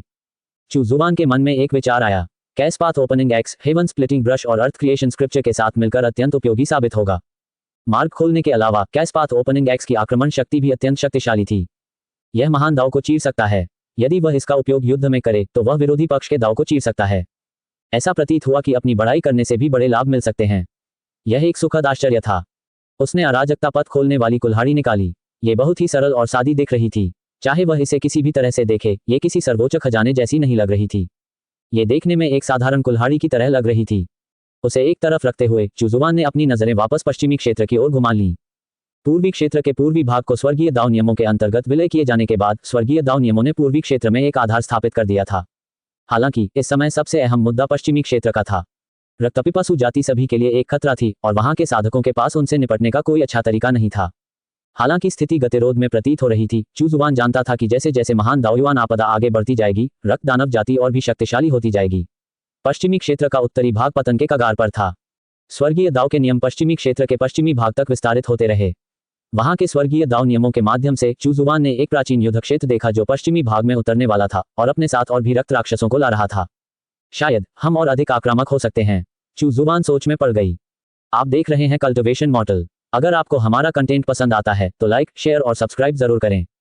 यह घोर विपत्ति का दौर था, विशेषकर पश्चिमी क्षेत्र में रक्तपिपासु जाति के उदय के साथ। भले ही स्वर्गीय मार्ग के नियमों ने स्वर्ग और पृथ्वी के नियमों में व्यवधान उत्पन्न किया हो, फिर भी इससे संदेह उत्पन्न नहीं होगा।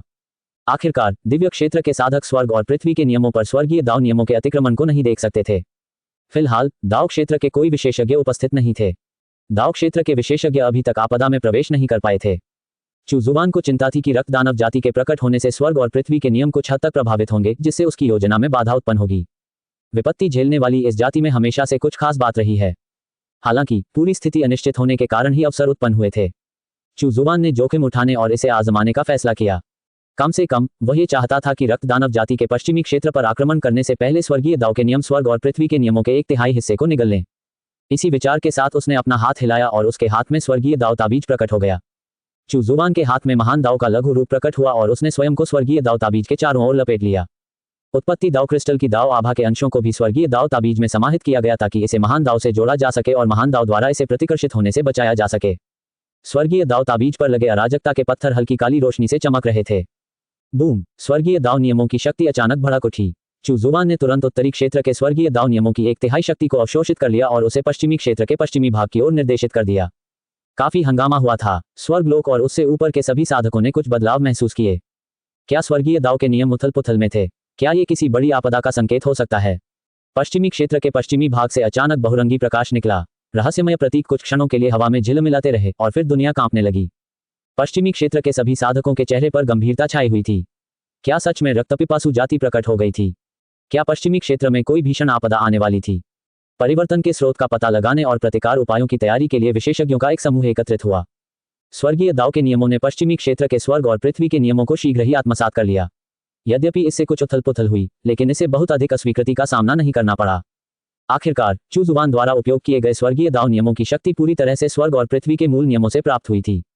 हालांकि इसका 1/3 हिस्सा घेरने के बाद चू जुबान को प्रतिरोध महसूस हुआ।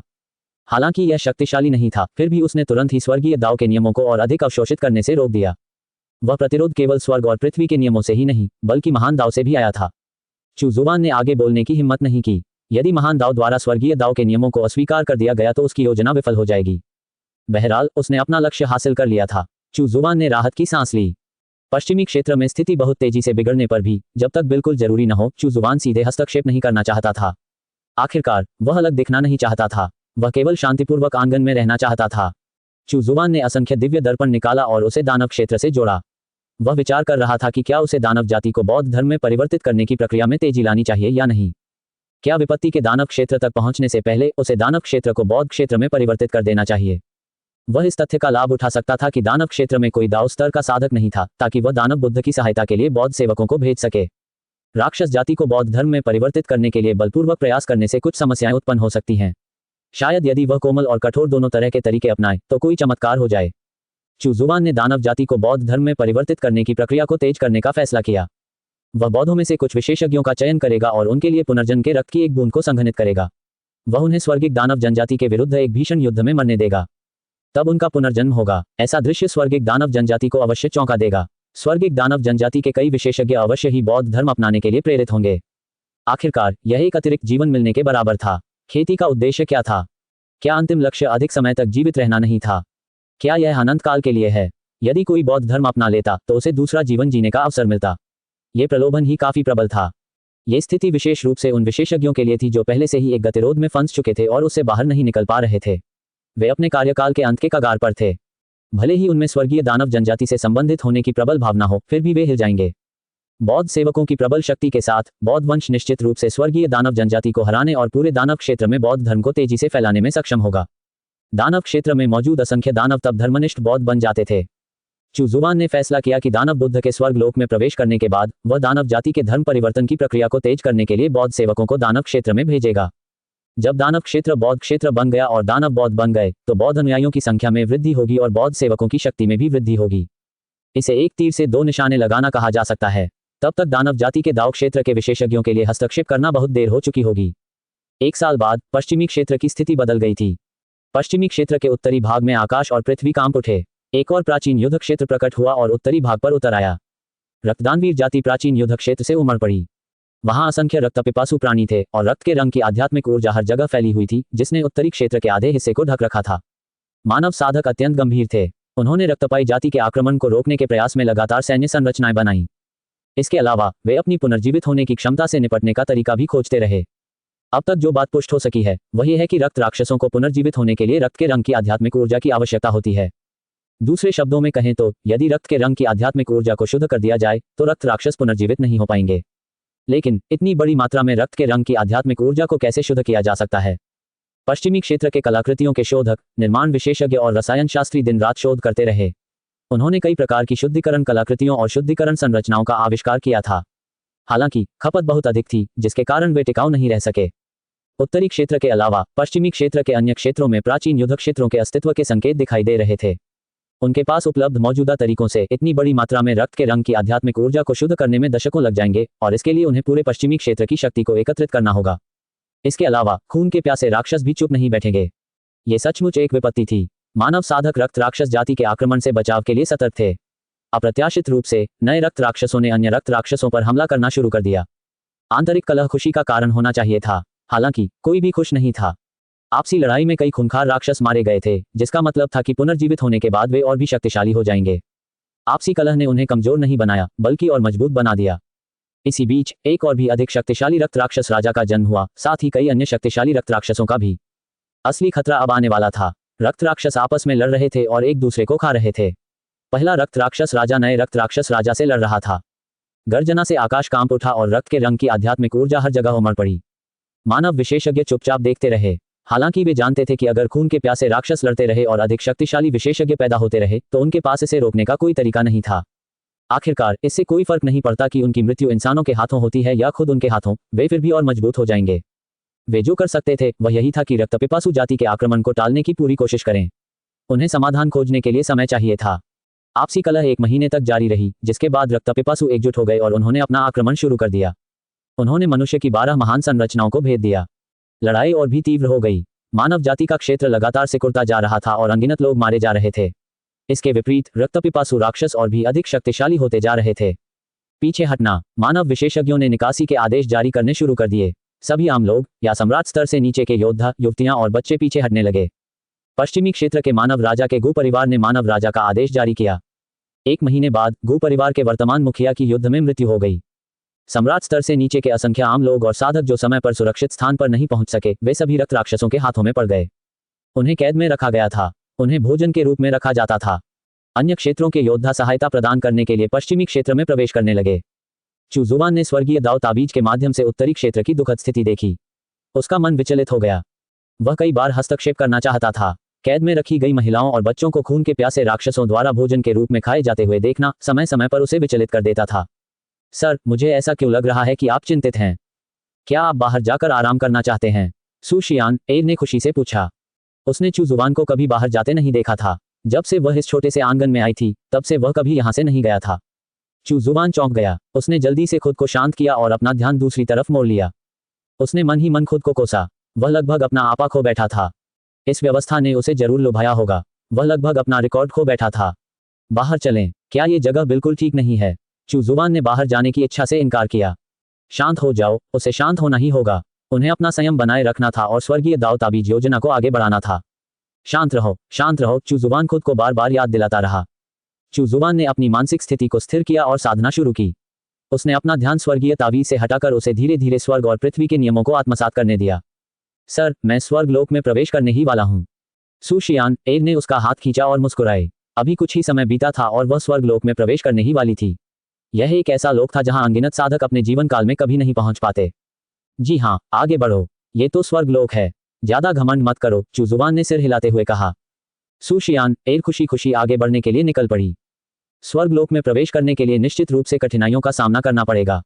हालांकि सू शियान एर के लिए इन कठिनाइयों से गुजरना बिल्कुल भी मुश्किल नहीं था, इसलिए उन्हें इस पर ज्यादा ध्यान देने की जरूरत नहीं थी। चू जुबान साधना में लीन रहा और उसने अन्यत्र घटित हो रही घटनाओं पर ध्यान देना बंद कर दिया। अपने मन की स्थिति को स्थिर रखना उसके लिए सबसे महत्वपूर्ण था। पश्चिमी क्षेत्र की बात करें तो हालात और भी बदतर होते जा रहे थे। कुछ समय पहले ही उत्तरी क्षेत्र में अतिरिक्त सैनिक पहुंचे थे। हालांकि पश्चिमी क्षेत्र के दक्षिणी भाग में एक प्राचीन युद्ध क्षेत्र प्रकट हुआ था और उसके साथ ही रक्त राक्षस जाति भी।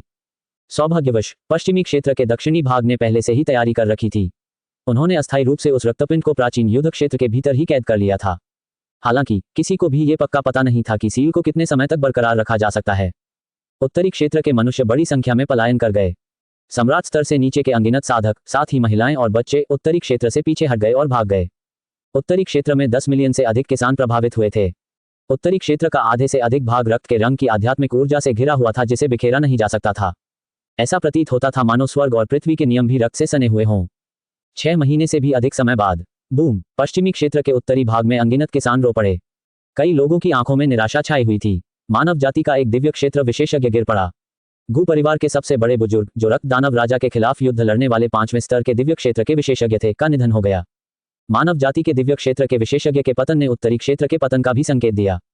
गु परिवार के मुखिया के पतन के कुछ ही समय बाद उत्तरी क्षेत्र में अराजकता फैल गई। उत्तरी क्षेत्र के मनुष्यों का भविष्य अनिश्चित हो गया। ऐसा लगा मानो उन्होंने कुछ खो दिया हो। इस समय ऐसा लग रहा था मानो वे कभी अपने वतन वापस नहीं लौट पाएंगे।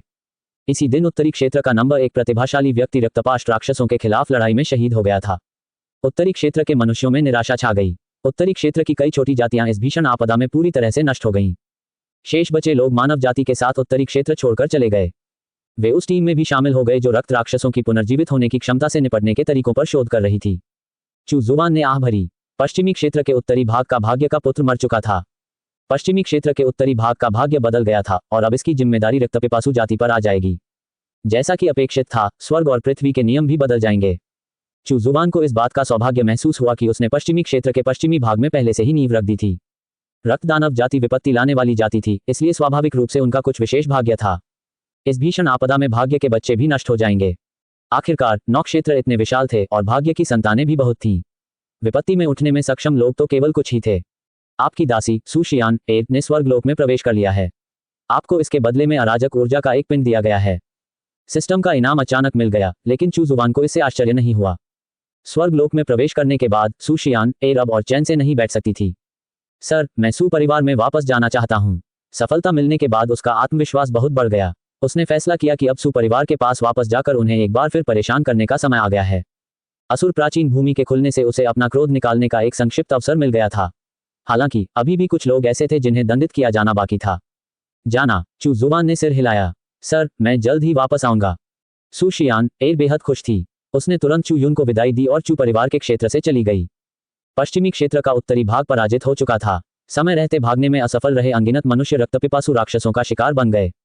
पश्चिमी क्षेत्र के किसानों ने रक्तपिपासु जाति के आक्रमण को आगे बढ़ने से रोकने के लिए तेजी से रक्षात्मक संरचनाएं बनाना शुरू कर दिया। पूर्वी और दक्षिणी क्षेत्र ने पश्चिमी क्षेत्र की सहायता के लिए वहां किसान भेजे। पश्चिमी क्षेत्र तो बस शुरुआत थी, बाकी क्षेत्रों को भी जल्द ही इसी तरह की विपत्ति का सामना करना पड़ेगा। इसलिए सहायता प्रदान करने के लिए बहुत कम किसान आए। वे सभी अपने अपने क्षेत्रों की रक्षा की तैयारी में लगे हुए थे। जैसे ही उत्तरी क्षेत्र का पतन हुआ, पश्चिमी क्षेत्र की प्रमुख शक्तियों के दिव्य क्षेत्र के विशेषज्ञ अपने अपने क्षेत्रों में लौटने लगे। दाओयुआन की भीषण विपत्ति आ चुकी थी। क्या निर्जन प्राचीन क्षेत्र में दिखाई देने वाली वे रहस्यमयी रोशनी और वे बहुमूल्य खजाने भी महान दाओयुआन आपदा की शुरुआत थे। रेन चांगहे ने अभी तक निर्जन प्राचीन क्षेत्र के बाहरी इलाके को पूरी तरह से नहीं घेरा था। चू जुबान आह भरे बिना नहीं रह सकी। प्राचीन निर्जन क्षेत्र इतना विशाल था और उसमें इतने सारे गुप्त स्थान थे। रक्त राक्षसी जाति द्वारा पश्चिमी क्षेत्र के उत्तरी भाग पर कब्जा करने के बाद उन्होंने अपना आक्रमण जारी नहीं रखा। ऐसा प्रतीत हुआ मानो वे विश्राम की अवधि में प्रवेश कर गए हों। इससे पश्चिमी क्षेत्र के किसानों को भी थोड़ी राहत मिली। पश्चिमी क्षेत्र के दक्षिणी भाग के योद्धाओं के चेहरे पर गंभीरता के भाव थे। वे प्राचीन युद्ध क्षेत्र में कैद रक्त राक्षस जाति पर अधिकाधिक ध्यान दे रहे थे और अपनी सैन्य संरचनाओं की परतें और भी अधिक मजबूत कर रहे थे। रक्त के रंग वाली आध्यात्मिक ऊर्जा को शुद्ध करने के प्रयास में एक नव विकसित शुद्धिकरण संरचना भी स्थापित की गई थी। आपके शिष्य डिंगयू ने स्वर्ग लोक में प्रवेश कर लिया है। आपको अव्यवस्थित ऊर्जा का एक पिंड पुरस्कार के रूप में प्राप्त हुआ है। चू जुबान ने साधना जारी रखी। जैसे जैसे उसके भीतर अराजक ऊर्जा की मात्रा बढ़ती गई, वैसे वैसे उसके दाव सिद्धांतों के परिष्करण की गति भी बढ़ती गई। अब जबकि वह दाव क्षेत्र के 10वें स्तर पर पहुंच चुका था, वह दाओयुआन क्षेत्र तक पहुंचने से केवल 26 स्तर दूर था, जिसके बाद उसे महान दाओयुआन आपदा को पार करने और उसके बाद आने वाली महान दाओ आपदा का सामना करने का आत्मविश्वास प्राप्त हो जाएगा। पश्चिमी क्षेत्र का उत्तरी भाग, पूरा क्षेत्र मंद रक्तमय आध्यात्मिक ऊर्जा से भरा हुआ था। रक्त के रंग की आध्यात्मिक ऊर्जा से पौधे प्रभावित हुए और उनमें कुछ परिवर्तन आए। पत्तियों के किनारों पर हल्की रक्त लाल धारियां दिखाई देने लगी। उत्तरी क्षेत्र का पतन हो चुका था और अनगिनत मानव साधक मारे गए थे। हालांकि उनमें से कई अपनी आत्माओं के साथ, चाहे पूरी तरह से या आंशिक रूप से, बच निकलने में कामयाब रहे थे। क्योंकि उनके शरीर नष्ट हो चुके थे और केवल उनकी आत्मा ही बची थी, इसलिए उनके ठीक होने की कोई उम्मीद नहीं थी। उन्हें या तो शरीर पर अधिकार करना था या पुनर्जन्म का कोई रास्ता खोजना था। किसी भौतिक शरीर को संघनित करना आसान नहीं था। इसके लिए बहुत सारे संसाधनों के साथ साथ अवसर की भी आवश्यकता थी। ये आत्माएं उत्तरी क्षेत्र में भटक रही थीं या छिपी हुई थीं। रक्तपिपासु राक्षसों को आत्माओं में कोई दिलचस्पी नहीं थी। यही कारण था कि ये साधक बच निकले थे और यही कारण था कि ये आत्माएं उत्तरी क्षेत्र में रह गईं। उत्तरी क्षेत्र में रक्त के रंग की आध्यात्मिक ऊर्जा प्रचुर मात्रा में थी। उनका मानना था कि इससे आध्यात्मिक औषधियां उत्पन्न होंगी जो उनके शरीर को स्वस्थ करने में सहायक हो सकती हैं। कुछ लोग तो रक्त राक्षसों पर कब्जा करने या उनके शरीर को बहाल करने के लिए उन्हें परिष्कृत करने की संभावना भी तलाश रहे थे। रक्तपिपासुओं के शरीर बहुत शक्तिशाली और विशेष थे, जिसने उन्हें आकर्षित किया। सफेद बालों और लंबी दाढ़ी वाले एक बुजुर्ग व्यक्ति अचानक उत्तरी क्षेत्र में एक भ्रम की तरह प्रकट हुए। उत्तरी क्षेत्र की हालत और कभी प्रमुख जाति रही मानव जाति के पतन को देखकर वे स्तब्ध रह गए। वह बुजुर्ग व्यक्ति कोई दिव्य आत्मा नहीं था, बल्कि उसका शरीर मायावी था। पाताल लोक की जाति। अचानक एक उदास आकृति प्रकट हुई और उसने बुजुर्ग व्यक्ति का रास्ता रोक दिया। भूत राजा फेंगरू, हमारी भूत जाति के सदस्य बनो। अब तुम ही पाताल लोक जाति के इकलौते सदस्य बचे हो। क्या तुम पाताल लोक जाति को और मजबूत बना सकते हो? भूत राजा फेंगडू ने उत्तरी क्षेत्र की ओर एक नजर डाली और कहा, तुमने भी देखा होगा, महान दाओयुआन आपदा शुरू हो चुकी है। यदि मनुष्य जाति की यही हालत रही, तो पाताल लोक की जाति इस महान आपदा से कैसे बच पाएगी? भूत बनकर ही हम जीवित रहने का रास्ता खोज सकते हैं। पाताल लोक जाति का मुखिया क्षण भर के लिए असमंजस में पड़ गया। काफी देर बाद उसने उदास मुस्कान के साथ कहा, शायद तुम सही हो। पाताल लोक जाति का भाग्य अब साथ नहीं दे रहा है। उसने आकाश की ओर देखा और आह भरी। तो फिर मैं भूत बन जाऊंगा। भूत राजा फेंगडू ने हाथ हिलाकर उस बूढ़े व्यक्ति को फेंगडू रहस्यमयी लोक में खींच लिया। बूढ़े व्यक्ति ने कोई विरोध नहीं किया। वह स्वेच्छा से भूत बनने को तैयार था। पाताल लोक की जाति का अंतिम प्राणी अंततः एक भूत में बदलने वाला था। अब से प्रेत जाति को भी वही भाग्य भुगतना पड़ेगा जो पाताल लोक जाति का था। इसके अलावा महान दाओयुआन आपदा में वे भूत जाति के भाग्य के लिए लड़ेंगे। भूतों की दौड़ 9 क्षेत्रों में सबसे भयानक दौड़ बन जाएगी। अचानक भूत राजा फेंगडू के चेहरे के भाव बदल गए और उसने एक विशेष दिशा में देखा। उसकी आकृति मायावी हो गई और मौके पर ही गायब हो गई। एक सुनसान पहाड़ पर कुछ दिव्य आत्माएं एकत्रित थीं। उनके सामने जमीन पर सम्राट स्तर का एक रक्त राक्षस पड़ा था। वे कुछ गिने चुने दिव्य आत्माएं स्वर्ग लोक के विशेषज्ञ थे। उनके शरीर नष्ट हो गए थे और उनकी दिव्य आत्माएं सौभाग्य से बच निकली थीं। चलो एक कोशिश करते हैं। अगर हम सफल हो गए तो शायद कोई रास्ता निकल जाए, उनमें से एक ने दांत पीसते हुए कहा। कायरो, मुझे करने दो। उन आत्माओं में से एक ने अपना हाथ उठाया और उसकी आध्यात्मिक शक्ति में प्रचंडता उत्पन्न हुई और उसकी दिव्य आत्मा की अग्नि ने रक्तपिपासु राक्षस को जलाना शुरू कर दिया। सम्राट स्तर का रक्त राक्षस स्वाभाविक रूप से स्वर्ग स्तर की दिव्य आत्मा के शुद्धिकरण का विरोध नहीं कर सका। शीघ्र ही वह रक्त के रंग की आध्यात्मिक ऊर्जा के गोले में परिवर्तित हो गई। यह अशुभ ऊर्जा बहुत भारी है, हमें इसे शुद्ध करना होगा, एक अन्य आत्मा ने कहा। उसके बाद उसने एक मोती निकाला और उसे रक्त के रंग की आध्यात्मिक ऊर्जा में फेंक दिया। चीची। रक्त के रंग की आध्यात्मिक ऊर्जा की गेंद से चीची की ध्वनियां निकल रही थीं और उदास अशुभ आभा की लहरें फैल रही थीं। काफी समय बाद रक्त के रंग के आध्यात्मिक ऊर्जा के गोले की अशुभ आभा शुद्ध हो गई। मोती का आकार भी 1/3 कम हो गया था। उस दिव्य आत्मा के चेहरे पर पीड़ा के भाव थे। शुद्धिकरण प्रक्रिया में ऊर्जा की खपत बहुत अधिक है। हमें अधिक कुशल शुद्धिकरण विधि खोजनी होगी। रक्त के रंग की आध्यात्मिक ऊर्जा की गेंद को धारण किए हुए दिव्य आत्मा ने उस ऊर्जा को अपनी दिव्य आत्मा में अवशोषित करना शुरू कर दिया। मुझ पर नजर रखो, हमें समय रहते कार्रवाई करनी होगी। चिंता मत करो, हम देख रहे हैं। बाकी सभी के चेहरे पर गंभीरता के भाव थे। क्या वे रक्तदानव के शरीर को परिष्कृत करके अपने शरीर को बहाल कर पाएंगे या नहीं, यह इसी पर निर्भर करता था। रक्त के रंग की ऊर्जा के उसकी दिव्य आत्मा में समाहित हो जाने के बाद दिव्य आत्मा के चारों ओर मांस और रक्त के रेशे दिखाई देने लगे। सभी लोग खुश थे, यह विधि कारगर थी। फिर कुछ ही समय बाद दिव्य आत्मा, जिसने अपने शरीर का 10वां हिस्सा भी ठीक नहीं किया था, अचानक चीख उठी। कुछ तो गड़बड़ है, यह मेरी दिव्य आत्मा को नष्ट कर रहा है। दिव्य आत्मा की अग्नि प्रज्वलित हुई, मानो रक्तमय आध्यात्मिक ऊर्जा से संघनित शरीर को जलाने का प्रयास कर रही हो। हालांकि दिव्य आत्मा की अग्नि अप्रभावी थी और यहां तक कि कमजोर पड़ने के संकेत भी दिखा रही थी। अन्य लोगों ने एक के बाद एक कार्रवाई की। अंततः वे नए मांस और रक्त को अलग नहीं कर सके। दिव्य आत्मा कमजोर होती जा रही थी और क्षरण और भी बदतर होता जा रहा था। अंततः उसे दिव्य आत्मा के उस हिस्से को काटना पड़ा जो मांस और रक्त से जुड़ा हुआ था। परिणामस्वरूप उस विशेषज्ञ की दिव्य आत्मा बुरी तरह घायल हो गई। शरीर और रक्त से जुड़ा दिव्य आत्मा का अंश लगातार सरसराहट की आवाजें कर रहा था। वह लगातार गल रहा था और उसमें से धुआं उठ रहा था। अंततः वह गायब हो गया। रक्त के रंग की आध्यात्मिक ऊर्जा द्वारा दिव्य आत्मा को नष्ट करने के बाद वह एक धुंधली सी आकृति में परिवर्तित हो गई और गायब हो गई। मानव विशेषज्ञों का समूह मौन हो गया। रक्तदानव के शरीर को शुद्ध करके उसे पुनर्जीवित करना संभव नहीं था। इसका अर्थ यह भी था कि वे केवल अपनी दिव्य आत्मा अवस्था में ही जीवित रह सकते थे। एक दिन उनकी दिव्य आत्माएं नष्ट हो जाएंगी। वे अपने दुखद भविष्य को देख सकते थे। इस विपत्ति में उनकी दिव्य आत्माएं अत्यंत असुरक्षित थीं। आप देख रहे हैं कल्टिवेशन मॉडल। अगर आपको हमारा कंटेंट पसंद आता है तो लाइक, शेयर और सब्सक्राइब जरूर करें। जैसे ही मानव विशेषज्ञों का समूह निराशा के कगार पर पहुंचने वाला था, अचानक एक भयावह और डरावना वातावरण छा गया। सभी के चेहरे गंभीर हो गए। ये व्यक्ति बहुत ही विचित्र था। उसका पूरा शरीर भयावह और डरावना था और उससे एक भयानक आभा निकलती थी। इसके अलावा ऐसा प्रतीत होता था कि उसका कोई भौतिक शरीर नहीं था। रुको, ये भी ठीक नहीं लग रहा था। उसका शरीर भी दिखाई दे रहा था। संक्षेप में कहें तो यह बहुत ही अजीब था। वह अत्यंत शक्तिशाली था और दिव्य क्षेत्र का विशेषज्ञ था। महाराज, आप पाताल लोक की जाति से हैं। एक बुजुर्ग मानव विशेषज्ञ ने भौहें चढ़ाकर कुछ बुदबुदाया। वह एक ऐसे बल से आया था जिसका लंबा इतिहास था और उसने पाताल लोक की जाति के बारे में अभिलेखों के कुछ अंश पढ़े थे। लेकिन ये सही नहीं है। पाताल लोक की जाति इस तरह की भयावह भावना नहीं दर्शाती है। सभी मानव विशेषज्ञों के चेहरे पर गंभीरता छाई हुई थी। क्या ऐसा हो सकता है कि रक्तपिपासु जाति के अलावा कोई नई और विशेष जाति प्रकट हो गई हो? इन दिव्य आत्माओं को देखकर भूत राजा फेंगडू की आंखें चमक उठीं। ये सभी भूत जाति के बीज थे। इसके अलावा भूत बनने के बाद उनकी शक्ति और भी बढ़ जाती थी। भूत जाति के लिए मजबूत होने का ये जीवन में एक बार मिलने वाला अवसर था। जैसा कि उम्मीद थी, महान दाओयुआन आपदा भी एक अवसर साबित हुई। मैं भूतों का राजा फेंगडू भूत जाति से हूँ। भूतों की दौड़। सभी मानव विशेषज्ञ स्तब्ध रह गए। जैसा कि उम्मीद थी, एक नई प्रजाति का उदय हो चुका था। भूत राजा फेंगडू ने अपना हाथ हिलाया और भूतों का एक समूह प्रकट हुआ। उनमें से कई भूत मानव आत्माओं से रूपांतरित होकर बने थे। वे सभी दुष्ट और भयावह थे। मेरा सृजन भूत पूर्वज ने किया था। भूत पूर्वज ने महसूस किया कि दिव्य आत्माओं को कोई सहारा नहीं मिल रहा है, इसलिए उन्होंने भूत जाति की साधना विधि का सृजन किया। सभी साधक भूतों में रूपांतरित हो सकते हैं। अब से दिव्य आत्मा कमजोर नहीं रही, बल्कि भूतों में रूपांतरित हो सकती है। भूत राजा फेंगडू ने मानव विशेषज्ञों की आत्माओं से रूपांतरित हुए भूतों की ओर इशारा करते हुए कहा। वे सभी इंसान थे जो पहले युद्ध में मारे गए थे, लेकिन अब वे भूत बन गए हैं। चिंता मत करो, उनकी मूल चेतना अभी भी मौजूद है, लेकिन वे एक अलग रूप में विद्यमान हैं। क्या आप सब भूत बनने को तैयार हैं? मानव विशेषज्ञों ने एक दूसरे की ओर देखा और हिचकिचाए। उन्हें यह नहीं पता था कि यह सच है या नहीं। अगर यह सच था तो ये जीवित रहने का एक रास्ता था, लेकिन फिर भी वे आखिर में मानव विशेषज्ञ ही थे। वे कभी प्रमुख जाति थे और उनमें मानव होने का जुनून था। रक्तदानव जाति विपत्ति लाने वाली जाति है। वे हमारी भूत जाति के निशाने पर भी हैं।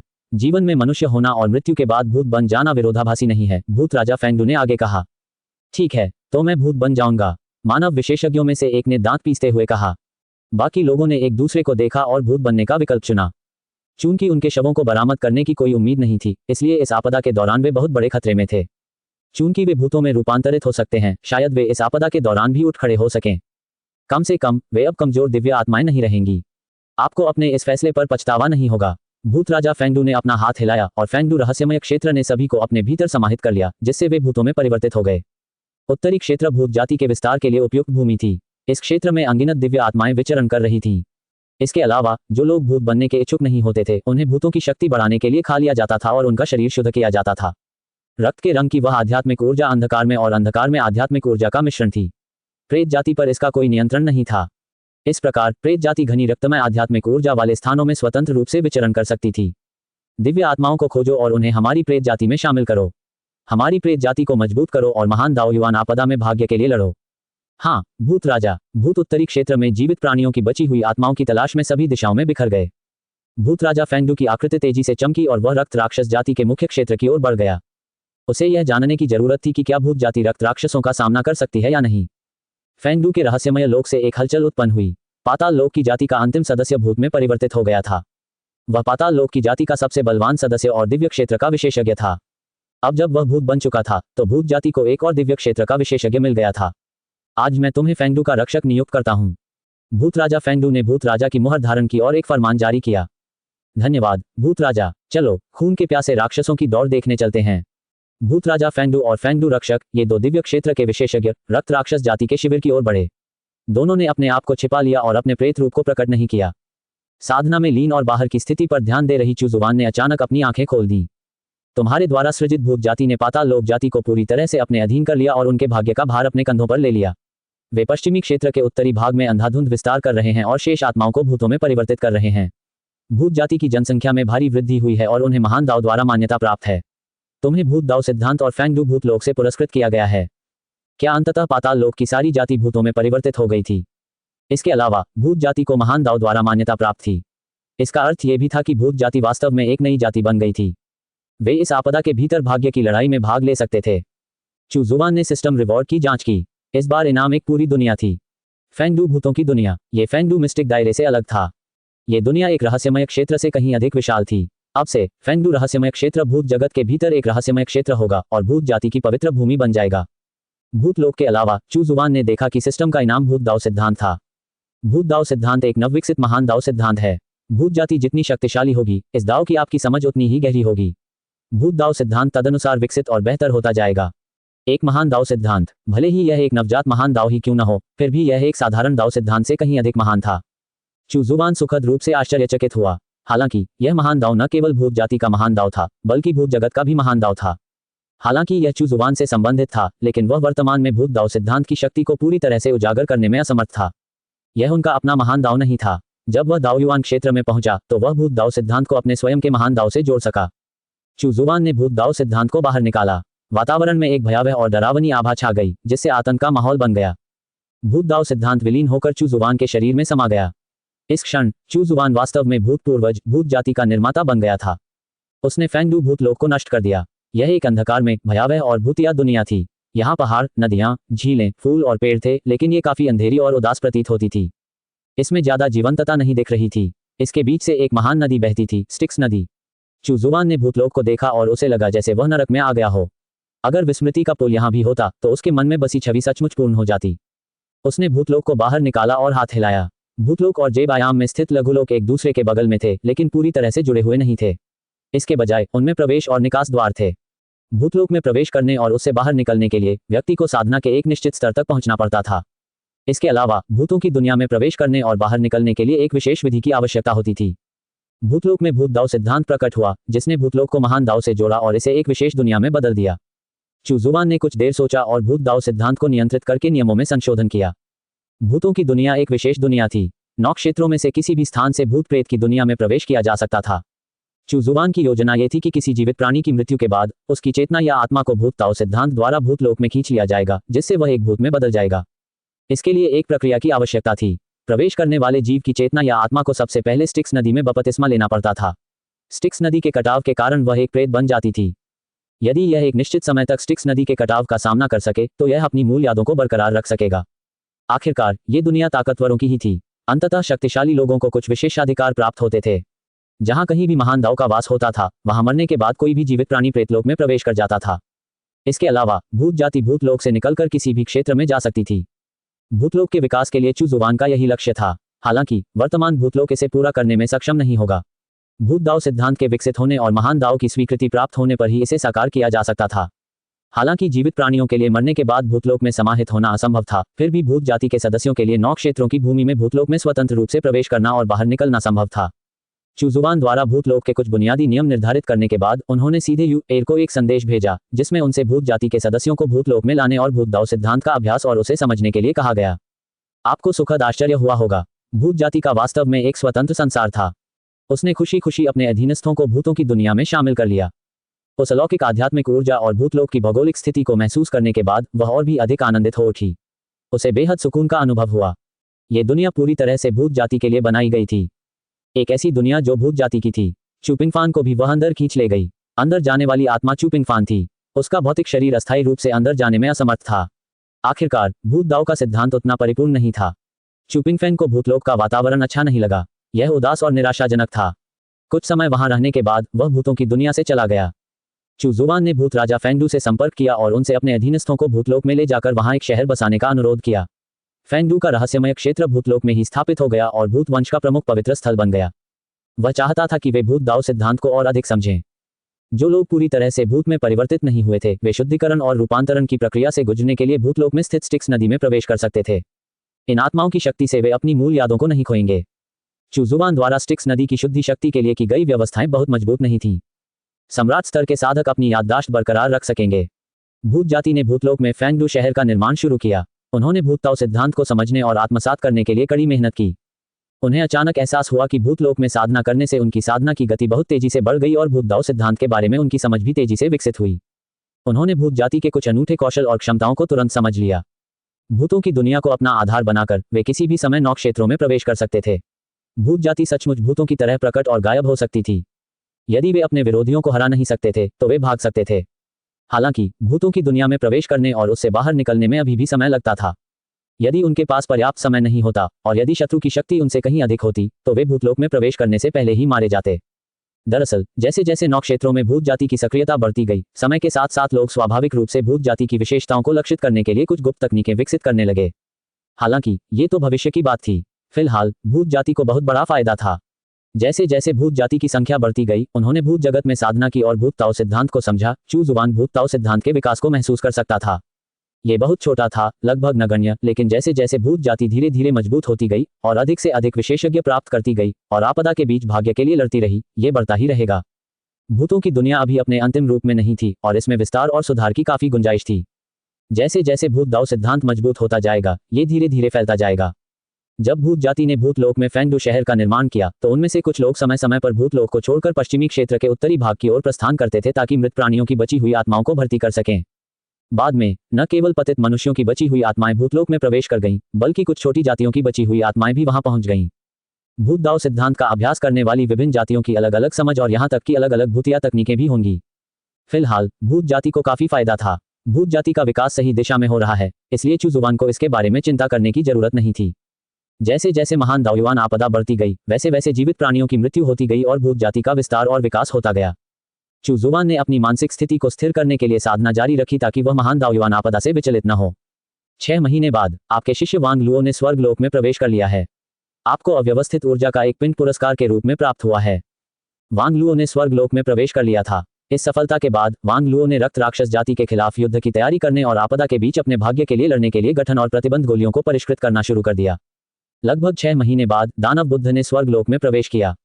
चुजुवान ने बहुत सारी अव्यवस्थित ऊर्जा संचित कर ली थी, इसलिए उसके दाव सिद्धांतों का परिष्करण तेजी से होता जा रहा था। इसके अलावा पश्चिमी क्षेत्र के पश्चिमी भाग में स्वर्गीय दाव के नियम पहले ही स्वर्ग और पृथ्वी के आधे नियमों को आत्मसात कर चुके थे। पश्चिमी क्षेत्र के अलावा पश्चिमी क्षेत्र के पूर्वी और दक्षिणी भाग में भी स्वर्गीय दाव के नियम फैल चुके थे, लेकिन कम मात्रा में। अब दानव बुद्ध की सफलता के साथ दानव क्षेत्र में दानव जाति को बौद्धों में परिवर्तित करने की प्रक्रिया को तेज करने की आवश्यकता थी। अब दानव जाति के लिए इतिहास के मंच से विदा होने का समय आ गया था। चुजुवान की एकमात्र चिंता यह थी कि इससे दानव जाति के दाव क्षेत्र के विशेषज्ञों का ध्यान आकर्षित हो सकता है। मोतू और मोजान दोनों ने ही दानव जाति के भाग्य में आए बदलाव को भांप लिया था। हालांकि ये कमजोरी नहीं बल्कि एक परिवर्तन था। उन दोनों को लगा कि दानव जाति और भी शक्तिशाली होने वाली है। यदि राक्षस जाति बौद्ध धर्म अपना लेती है तो उन दोनों को निश्चित रूप से संदेह होगा कि राक्षस जाति के साथ कुछ गड़बड़ हुई है। इसके अलावा मोतू और मोजान ही दानव जाति के एकमात्र दाव क्षेत्र विशेषज्ञ नहीं हो सकते हैं। आखिरकार वे कभी 9 क्षेत्रों के अधिपति शासकों में से एक थे। अब जबकि वे महान दाव्यवान आपदा के प्रारंभिक चरण में थे, दानव जाति को बौद्ध धर्म में परिवर्तित करने का यह सबसे अच्छा समय था। इस स्तर पर दाव क्षेत्र के विशेषज्ञों के प्रकट होने की संभावना कम ही थी। इसके अलावा शायद वह दानव जाति के दाव क्षेत्र के योद्धाओं को कुछ बौद्ध धर्म का ज्ञान देने का कोई तरीका ढूंढ सके ताकि वे बौद्ध वंश के भाग्य को विरासत में प्राप्त कर सकें। महान दाओयुआन आपदा के प्रभाव में समय के साथ दानव जाति के ये दाव क्षेत्र के विशेषज्ञ संभवतः बौद्ध वंश का हिस्सा बन जाएंगे। रूपांतरण के बाद योसु को विरासत में मिली पाताल लोक की जाति का भाग्य वास्तव में भूत जाति के भाग्य में परिवर्तित होने की प्रक्रिया में था। उसका मानना था कि यह एक ऐसा परिवर्तन है जो पाताल लोक की जाति को और भी मजबूत बना देगा। जब तक उसे पता चलेगा तब तक बहुत देर हो चुकी होगी और उसे अपनी नई पहचान स्वीकार करनी पड़ेगी। हालांकि दानव जाति पाताल लोक जाति से अनगिनत गुना अधिक शक्तिशाली थी, फिर भी वे बच नहीं पाएंगे। दाओयुआन स्तर के विशेषज्ञ तो इस विपत्ति से बच जाएंगे, लेकिन दानव जाति के वे दाव स्तर के विशेषज्ञ जो 16वें स्तर तक नहीं पहुंचे हैं, निश्चित रूप से इसकी चपेट में आ जाएंगे। अगर दानव जाति के दाव क्षेत्र के ये विशेषज्ञ बौद्ध बन जाते हैं तो सब ठीक रहेगा। चुजुवान को पूरा भरोसा था कि वह मोतू से निपट सकता है। ग्रेट दाव कम्युनिकेशन ग्रुप में दानव जाति के सदस्य दानव जाति के दाव क्षेत्र के विशेषज्ञों का केवल एक हिस्सा थे। चुजुवान का मानना था कि दानव जाति के इन विशेषज्ञों के पास निश्चित रूप से एक दूसरे से निजी तौर पर संपर्क करने का कोई तरीका होगा। भले ही उनके मन में एक दूसरे के प्रति द्वेष हो, लेकिन जब बात उनकी जाति के अस्तित्व की हो तो वे निश्चित रूप से एकजुट हो जाएंगे। एक बार जहाज रवाना हो जाने के बाद मोतू और अन्य दानव जाति के दाव क्षेत्र के विशेषज्ञ बौद्ध जाति का सफाया नहीं कर सकते थे, है ना? आखिरकार बौद्धों ने अपनी राक्षसी जाति से धर्म परिवर्तन किया था, फिर भी उनमें राक्षसी जाति का रक्त मौजूद था। चुजुवान को विश्वास नहीं था कि वे इतने निर्दयी होंगे। इसके अलावा उस समय तक चुजुवान को पूरा विश्वास था कि वह दाओयुआन क्षेत्र में पहुंच चुका होगा। इसके अलावा महान दाओ आपदा भी निकट ही होगी। वे अब भी इस बात की परवाह करने के मूड में कैसे हो सकते हैं कि उनकी नस्ल का सफाया हुआ है या नहीं। महान दाओ आपदा से उबरना उनके लिए सबसे महत्वपूर्ण बात होगी। चुजुवान ने मन ही मन योजना पर बार बार विचार किया। उसे लगा कि इसमें कोई बड़ी खामी नहीं है, इसलिए उसने असंख्य दिव्य दर्पण निकाला और उसे दानव क्षेत्र से जोड़ दिया। बाईं और दाईं ओर से बौद्ध सेवक प्रकट हुए और असंख्य स्वर्गीय दर्पण के माध्यम से सीधे दानव क्षेत्र में प्रवेश कर गए। उसने दानव बुद्ध और बुद्ध नानवु को एक संदेश भेजा, जिसमें उसने उनसे विशेषज्ञों का एक समूह चुनने और उनके रक्त सार की एक बूंद उसे भेजने के लिए कहा ताकि वह पुनर्जन्म के रक्त को संघनित कर सके। मरने के बाद वे कुछ ही समय बाद पुनर्जन्म लेंगे। उनकी ताकत और प्रतिभा में जरा भी अंतर नहीं होगा। यह अजीब बात होगी अगर स्वर्गीय दानव जनजाति के विशेषज्ञ इससे आकर्षित न हो, विशेषकर वे प्रतिभाशाली लोग जो बाधाओं में फंसे हुए थे, वे विशेषज्ञ जो अपने जीवनकाल के अंत के करीब थे, और अनगिनत साधारण स्वर्गीय दानव जनजाति के सदस्य। निश्चित रूप से लोगों का एक बड़ा समूह बौद्ध धर्म में परिवर्तित हो जाएगा। नर्म और कठोर दोनों तरीकों का उपयोग करते हुए, उन्हें डराने के लिए शक्तिशाली बल का प्रयोग करते हुए और उन्हें लुभाने के लिए पुनर्जन्म की विशेष विधि का उपयोग करते हुए। इसे कौन सहन कर सकता है? चुजुवान को अपनी कार्यशैली पर पूरा भरोसा था। स्वर्गीय दानव जनजाति, स्वर्गिक दानव जनजाति के सभी उच्च अधिकारी गंभीर भावों के साथ एकत्रित हुए थे। उन्हें पश्चिमी क्षेत्र के उत्तरी भाग में रहने वाली रक्त राक्षस जाति के बारे में पहले ही जानकारी मिल चुकी थी। रक्तदानवियों की भयावहता सबके सामने स्पष्ट थी। उन्हें न तो मारा जा सकता था और न ही उनका सफाया किया जा सकता था। उन्हें जितना मारा जाता वे उतने ही शक्तिशाली होते जाते। व्यवहारिक रूप से इसका कोई समाधान नहीं था। यहाँ तक कि मानव जाति भी बार बार पराजित हो चुकी थी। उन्होंने ये सोचकर खुद को भ्रमित नहीं किया कि स्वर्गिक दानव जनजाति मानव जाति से बेहतर कर सकती है।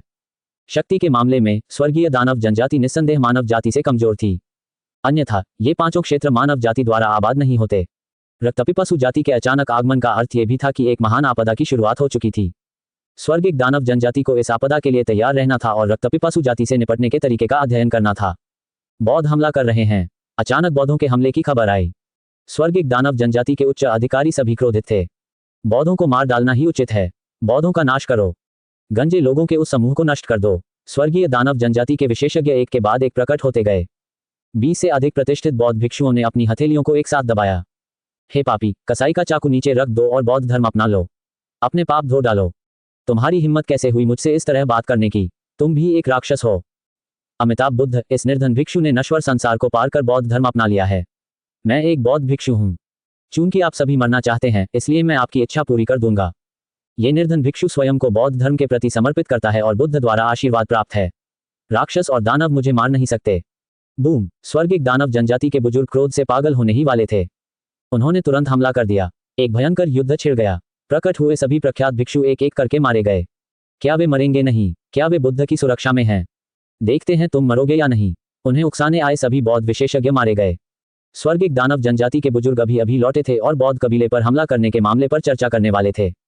अचानक कोई हैरान परेशान चेहरे के साथ रिपोर्ट करने आया। जो गंजे लोग गिर पड़े थे वे सभी पुनर्जीवित हो गए थे। उन्होंने मुस्कुराते हुए उनकी ओर देखा और कहा कि केवल बौद्ध धर्म का पालन करने और बुद्ध का पूर्णतया अनुसरण करने से ही बुद्ध की सुरक्षा में कोई भी अविनाशी हो सकता है। स्वर्गिक दानव जनजाति के बुजुर्ग अत्यंत स्तब्ध रह गए। जब उन्होंने पुनर्जीवित गंजे सिरों को मुस्कुराते हुए जाते देखा तो वे सभी अचंभित रह गए। एक और रक्तपिपासु जाति दिव्य दानव जनजाति के भीतर कई लोगों की आंखें झपकी और कोई नहीं जानता था कि वे क्या सोच रहे थे। 3 दिन बाद बौद्ध प्रकाश ने दिव्य दानव जनजाति के शहर को घेर लिया। 2 विशाल स्वर्णिम आकृतियां वायु में पालथी मारकर बैठी थीं और शास्त्रों का पाठ कर रही थीं। उनके चारों ओर बौद्ध प्रकाश घूम रहा था और शहर में मौजूद कई दिव्य राक्षस जनजाति के सदस्य जमीन पर घुटने टेकने के लिए विवश हो गए। स्वर्गिक दानव जनजाति के बुजुर्ग स्तब्ध रह गए। ये कैसे संभव हुआ? दाव क्षेत्र वह दानव राजाओं का क्षेत्र था। बौद्ध समुदाय के पास ऐसे विशेषज्ञ कैसे हो सकते हैं? प्रचारित सामग्री वे अधिकांश सीईओ से अधिक कमाते हैं और यह सब रैप संगीत से आता है। अधिक 354 89 118 त्वचा के सफेद दाग के लिए संपूर्ण प्लांट देखभाल। अधिक 731 183 244 संशोधन 2 घंटे तक विलंब सोने से पहले बस ये करो। अधिक 339 85 113 राक्षस जाति का अंत हो गया। इसी दिन अनगिनत दिव्य राक्षस जनजाति के सदस्य बौद्ध प्रकाश से जगमगा उठे। उनके हाथ आपस में जुड़े हुए थे और वे अतुलनीय रूप से पवित्र दिख रहे थे। इसमें स्वर्गीय दानव जनजाति के कई जाने माने कुलीन लोग शामिल थे। साथ ही कुछ ऐसे विशेषज्ञ भी थे जो पुरानी पीढ़ी के थे और लंबे समय से प्रसिद्ध थे। उनमें स्वर्गीय दानव जनजाति के कई बुजुर्ग भी शामिल थे। इस दृश्य को देखकर स्वर्गीय दानव जनजाति के बुजुर्गों को पता चल गया कि बौद्ध वंश की घुसपैठ पहले ही शुरू हो चुकी है। बौद्ध धर्म अपनाने के बाद लंबी आयु प्राप्त करने के प्रलोभन का, साथ ही मृत्यु के बाद पुनर्जन्म प्राप्त करने के प्रलोभन का विरोध करना बहुत कम लोगों के लिए संभव हो पाता है। दानव क्षेत्र का पतन होने ही वाला था। दौड़ना स्वर्गीय दानव जनजाति के मुखिया की आंखों से आंसू बह रहे थे जब वह दानव जाति के कुछ कट्टर अनुयायियों और दानव जाति के कुछ प्रतिभाशाली लोगों को एक गुप्त क्षेत्र में भागने के लिए ले जा रहा था। उसने कभी नहीं सोचा था कि एक दिन ऐसा भी आएगा जब उसे इस गुप्त क्षेत्र का उपयोग करने की आवश्यकता होगी। यह उस समय दानव राजा द्वारा छोड़ा गया तुरुप का पत्ता था। जब दानव जाति एक बड़े संकट का सामना कर रही थी तब इसने उन्हें जीवित रहने की थोड़ी सी संभावना के साथ भागने का मौका दिया। किसने सोचा होगा कि वे वास्तव में अब इसका उपयोग करेंगे? हमारी दानव जाति नष्ट नहीं होगी।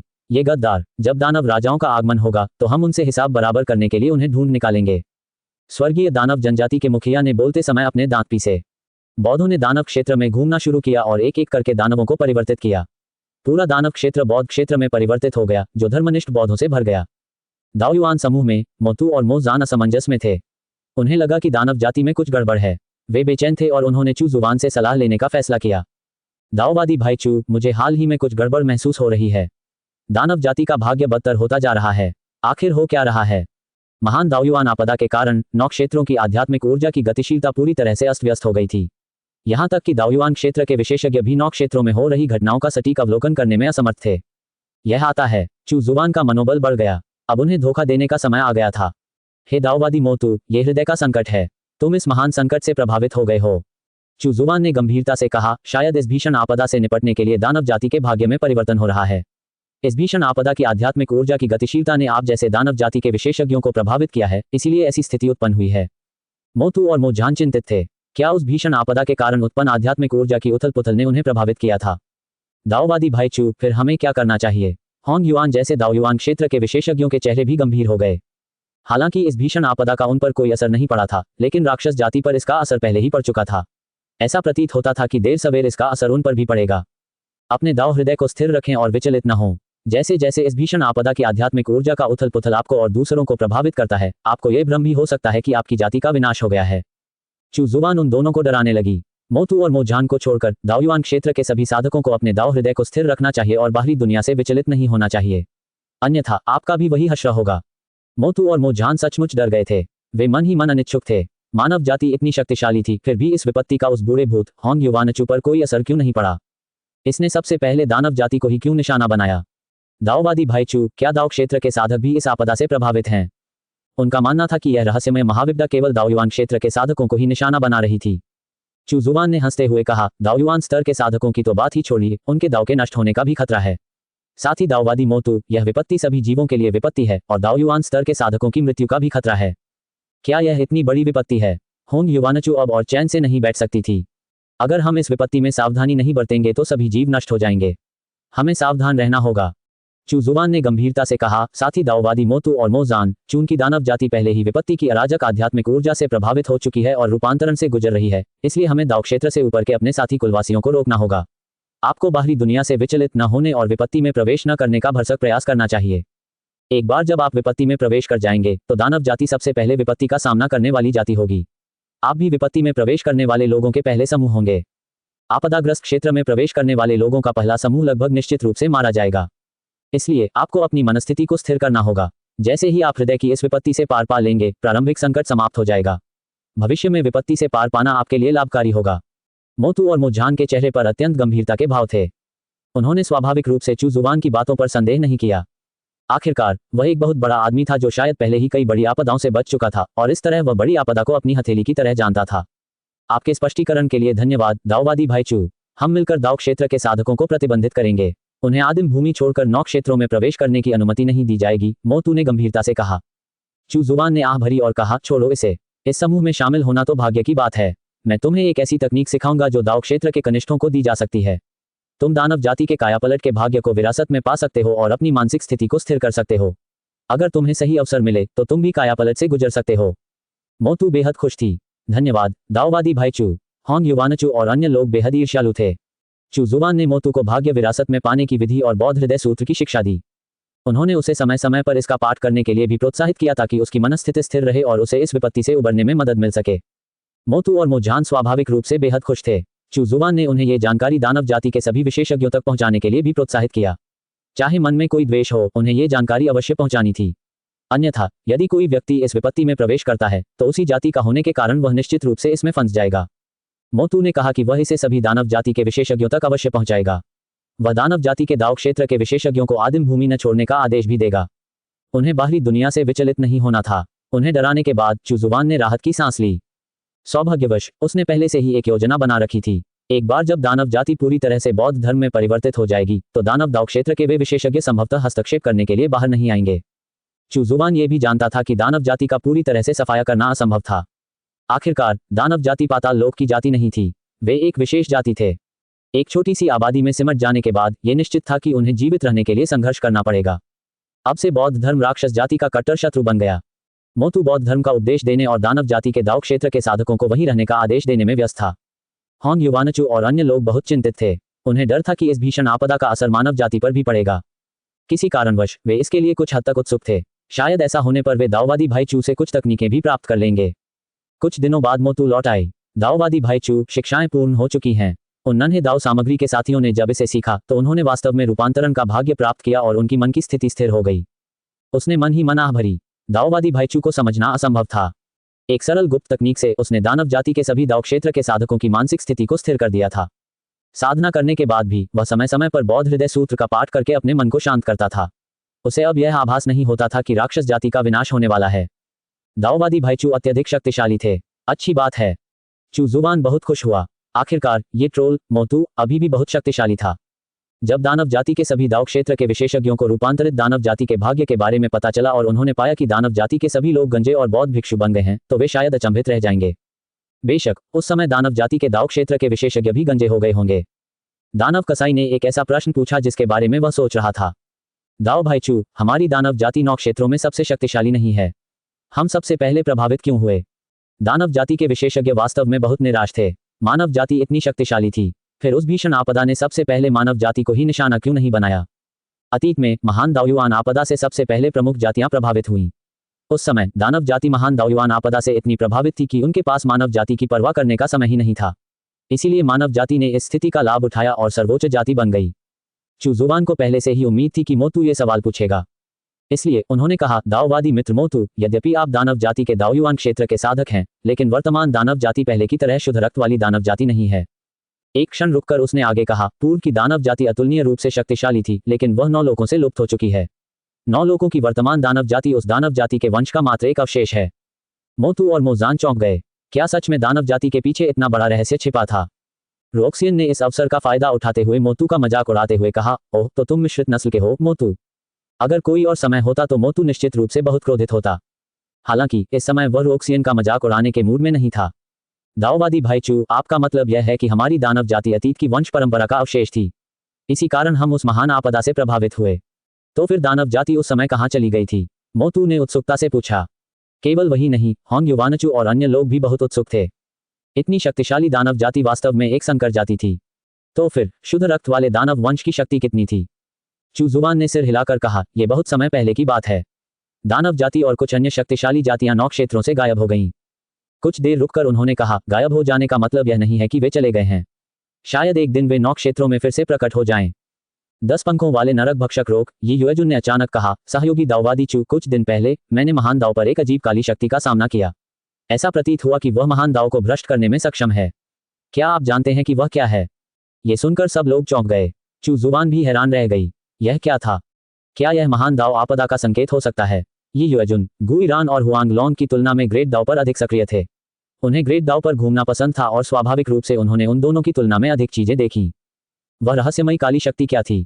चू जुबान को स्वाभाविक रूप से इस बारे में जानकारी नहीं थी, इसलिए उन्होंने अपना रहस्य बनाए रखा और कहा, आपको इसके बारे में बात नहीं करनी चाहिए। फिर उन्होंने आग्रह किया, साथी दाववादी युएजुन, आपको अधिक सावधान रहना होगा। आपको इसके बारे में खुलेआम बात नहीं करनी चाहिए। इसे बस हमारे बीच ही रखें। होंग युवानचू और अन्य लोगों के दिल बेचैन थे। आखिर चल क्या रहा था? चूंकि वे इसके बारे में बात नहीं कर सकते थे, इसलिए उनके लिए पूछना भी उचित नहीं था, जिससे वे बहुत उदास महसूस करने लगे। उन्हें ऐसा महसूस होता था कि वे कमजोर किसान हैं जिन्होंने दुनिया नहीं देखी है। चू जुबान को भी इस बात की बहुत जिज्ञासा थी कि वह रहस्यमयी काली शक्ति क्या थी। उनका पहला विचार यही था कि यह महान दाव आपदा का संकेत है। जब उसने इस बारे में सोचा तो उसे एक अत्यावश्यकता का एहसास हुआ। वह अभी भी बहुत कमजोर था। दाओयुआन क्षेत्र तक पहुंचने से पहले उसे अभी लंबा रास्ता तय करना था। उन्होंने ये युएजुन से उस रहस्यमय काली शक्ति पर अधिक ध्यान देने को कहा। चू जुबान को लगा कि अगर वह रहस्यमयी काली शक्ति और विकसित हुई तो ये युएजुन निश्चित रूप से उसे ढूंढकर उस रहस्यमयी काली शक्ति के स्रोत के बारे में पूछेगी। मोतू और अन्य दानव जाति के विशेषज्ञों को धोखा देने के बाद चू जुबान अपने आंगन में ही रुका रहा और दानव क्षेत्र के बौद्ध क्षेत्र में परिवर्तित होने और दानव जाति के बौद्ध धर्म में परिवर्तित होने की प्रतीक्षा करता रहा। पश्चिमी क्षेत्र में अराजकता फैलने लगी। रक्त राक्षस जाति का लगातार प्रकटीकरण होता रहा। उत्तरी क्षेत्र के रक्त राक्षस उत्तरी क्षेत्र को छोड़कर अपना आक्रमण जारी रखने लगे। पश्चिमी क्षेत्र के अलावा रक्त राक्षस जाति के निशान अराजकता क्षेत्र में भी दिखाई दिए। इसके परिणामस्वरूप कुछ छोटी छोटी जातियां भी विलुप्त हो गईं।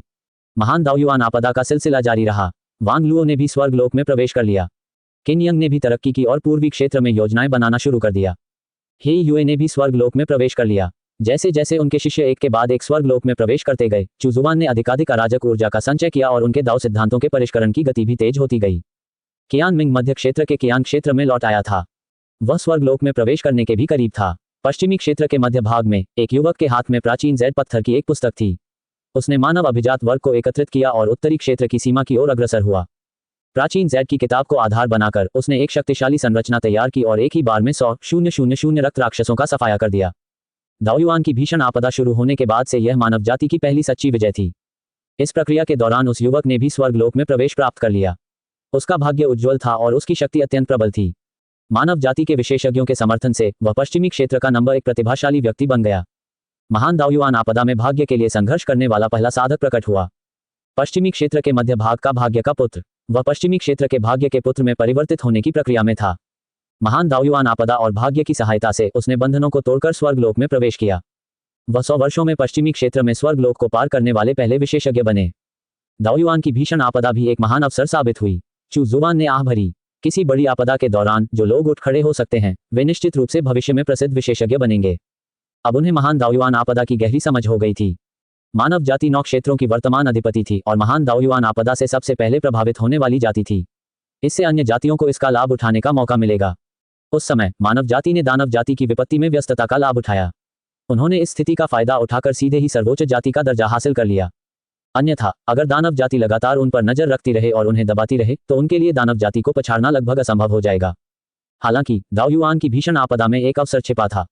ये किसानों के लिए भी एक अवसर था और सभी जातियों के लिए भी एक अवसर था। वर्तमान में पश्चिमी क्षेत्र में कुछ छोटी छोटी जातियां थीं जो गुप्त रूप से विद्रोह करके पश्चिमी क्षेत्र की अगली अधिपति जाति बनना चाहती थीं। पूर्वी क्षेत्र में रक्तपिपासु जाति के आगमन के संकेत पहले से ही दिखाई दे रहे थे। दाओयुआन की भीषण आपदा अभी अपने शुरुआती चरण में ही थी, फिर भी ये पहले से ही स्पष्ट हो गया था कि यह कितनी भयावह होगी। समय बीतता गया। वास्तव में आपदा के दौरान समय और भी तेजी से बीतता हुआ प्रतीत होता था। पलक झपकते ही 3 साल बीत गए। दानव क्षेत्र में पहले ही अभूतपूर्व परिवर्तन हो चुके थे। स्वर्गिक दानव जनजाति के महागुरु ने दानव जाति के एक हिस्से को दानव क्षेत्र से भागने में मदद की थी। वे जीवित रहने के लिए संघर्ष कर रहे थे। उसने कई बार दानव राजाओं से संपर्क करने की कोशिश की, लेकिन उसे केवल यही जवाब मिला कि जल्दबाजी करने की कोई जरूरत नहीं है। उसे बस साधना करनी थी और इंतजार करना था। राक्षस राजाओं का राक्षस जाति को बचाने के लिए आगे आने का कोई इरादा नहीं दिख रहा था। एक बार तो उसने सबसे छोटे राक्षस राजा से संपर्क करने की कोशिश की और उसे स्पष्ट रूप से अमिताभ कहते हुए सुना। उस समय स्वर्गीय दानव जनजाति के महान बुजुर्ग लगभग बेहोश हो गए थे। क्या राक्षस राजाओं का पतन हो गया था? क्या वे सभी बौद्ध धर्म में परिवर्तित हो गए थे? उन्हें अभूतपूर्व निराशा का अनुभव हुआ। फिर उसने दृढ़ निश्चय कर लिया। चूंकि दानव राजा दानव जाति को नहीं बचाएंगे तो मैं उन्हें स्वयं बचाऊंगा। वह दानव जाति के शेष सदस्यों का नेतृत्व करते हुए अराजकता क्षेत्र में भाग गया। उन्होंने एक छोटी सी जाति का सफाया कर उनके गुप्त क्षेत्र पर कब्जा कर लिया, जिससे दानव जाति को जीवित रहने का मौका मिल गया। उसने दानव जाति के कुछ प्रतिभाशाली लोगों को अराजकता क्षेत्र में ले जाकर उन्हें महान दाओयुआन आपदा के दौरान भाग्य के लिए लड़ने का अवसर दिया। दानव क्षेत्र बौद्ध प्रकाश से जगमगा रहा था। अतीत की दानव जाति लुप्त हो चुकी थी। जहां तक दृष्टि जाती थी, चारों ओर बौद्ध प्रकाश ही प्रकाश था। अक्सर शास्त्रों के पाठ की आवाज सुनाई देती थी। हर जगह गंजे सिर वाले लोग नजर आ रहे थे। वर्तमान दानव जाति में स्वर्गीय दानव जनजाति और अन्य दानव जनजातियों के बीच कोई भेद नहीं रह गया था। उन सभी ने बौद्ध धर्म अपना लिया था। वे भिक्षुओं के वस्त्र धारण करते थे और बौद्ध धर्म का पालन करते थे। उनकी आंखें श्रद्धा से भरी थीं। दानव क्षेत्र में हर जगह मंदिर थे। दानव जाति का कभी महान शहर रहा यह स्थान अब एक बौद्ध शहर बन चुका था। बौद्ध क्षेत्र का पवित्रतम क्षेत्र था। यह अनगिनत बौद्धों के हृदयों में बसा पवित्र भूभाग था। दानव बुद्ध और बुद्ध नानवु दोनों बौद्ध क्षेत्र में रहते थे। प्रत्येक बौद्ध इन दोनों बौद्धों की शिक्षाओं को सुनने का अवसर पाने की इच्छा रखता था। दानव जाति थोड़े ही समय में अतीत की बात बन चुकी थी। वे बौद्ध धर्म का पालन करने लगे थे। अब वे खून के प्यासे और क्रूर नहीं रहे थे। अब वहां केवल बलवान, हटे कट्टे और युद्धप्रिय भिक्षु ही बचे थे जो अमिताभ का जाप करते थे। अब वे अहंकारी और दबंग नहीं रहे थे। उनके चेहरे पर केवल दयालुता झलकती थी और वे बुद्ध की दया का जाप करते थे।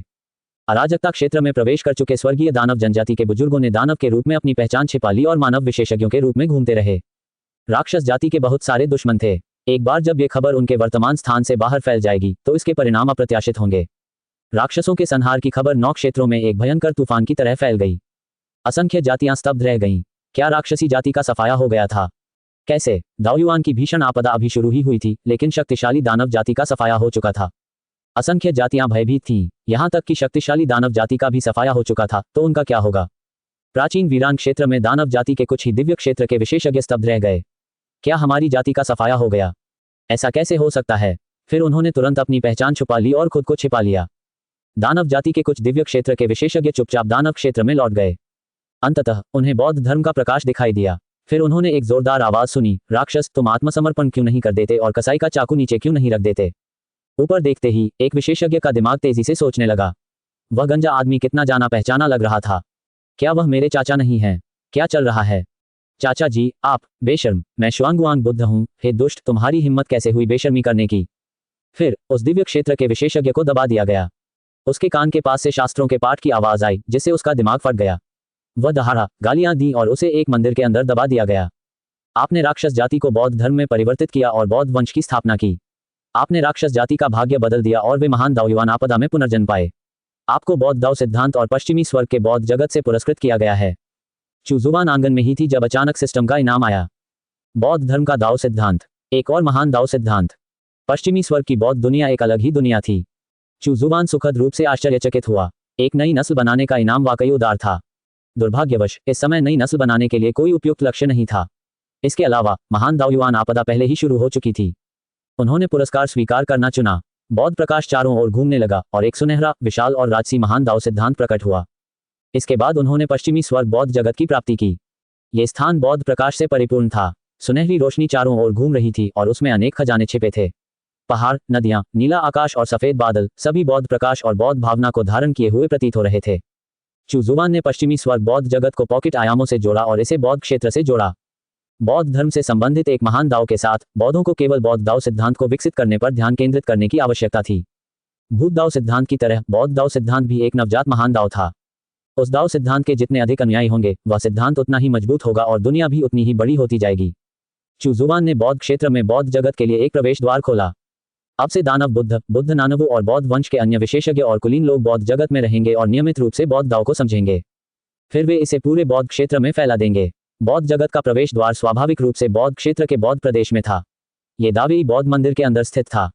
चुजुवान ने असंख्य स्वर्गीय दर्पण निकाला और उसे दानव बुद्ध और बुद्ध नानवु से जोड़ दिया।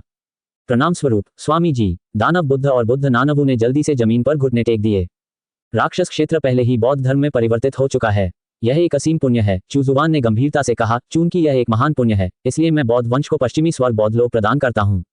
यह एक बौद्ध लोक है। दानव बुद्ध और बुद्ध नानवु दोनों चौंक गए। बौद्ध जगत, एक दुनिया। यह कोई गुप्त क्षेत्र नहीं था, बल्कि एक पूरी दुनिया थी। गुरु से जैसी उम्मीद थी, वे सर्वशक्तिमान थे। गुरु, आपका धन्यवाद। वे दोनों बेहद उत्साहित थे। दानव बुद्ध ने आगे कहा, गुरुजी, स्वर्ग के दानव कबीले के बुजुर्ग कुछ हठी स्वर्ग के दानवों के साथ भाग गए हैं। क्या आप उनका पीछा करने के लिए विशेषज्ञों को भेजना चाहते हैं? राक्षस जाति की अपनी अनूठी विशेषताएं हैं। महान मार्ग उन्हें जीवित रहने का मौका देगा। यदि आप उन्हें मार डालते हैं तो आप उन्हें नष्ट नहीं कर पाएंगे। उनका पीछा करने की कोई आवश्यकता नहीं है। चू जुबान को इस बात का पूरा यकीन था कि दानव जाति को नष्ट नहीं किया जा सकता अगर उन्होंने सचमुच मौजूदा दानव जाति का सफाया कर दिया।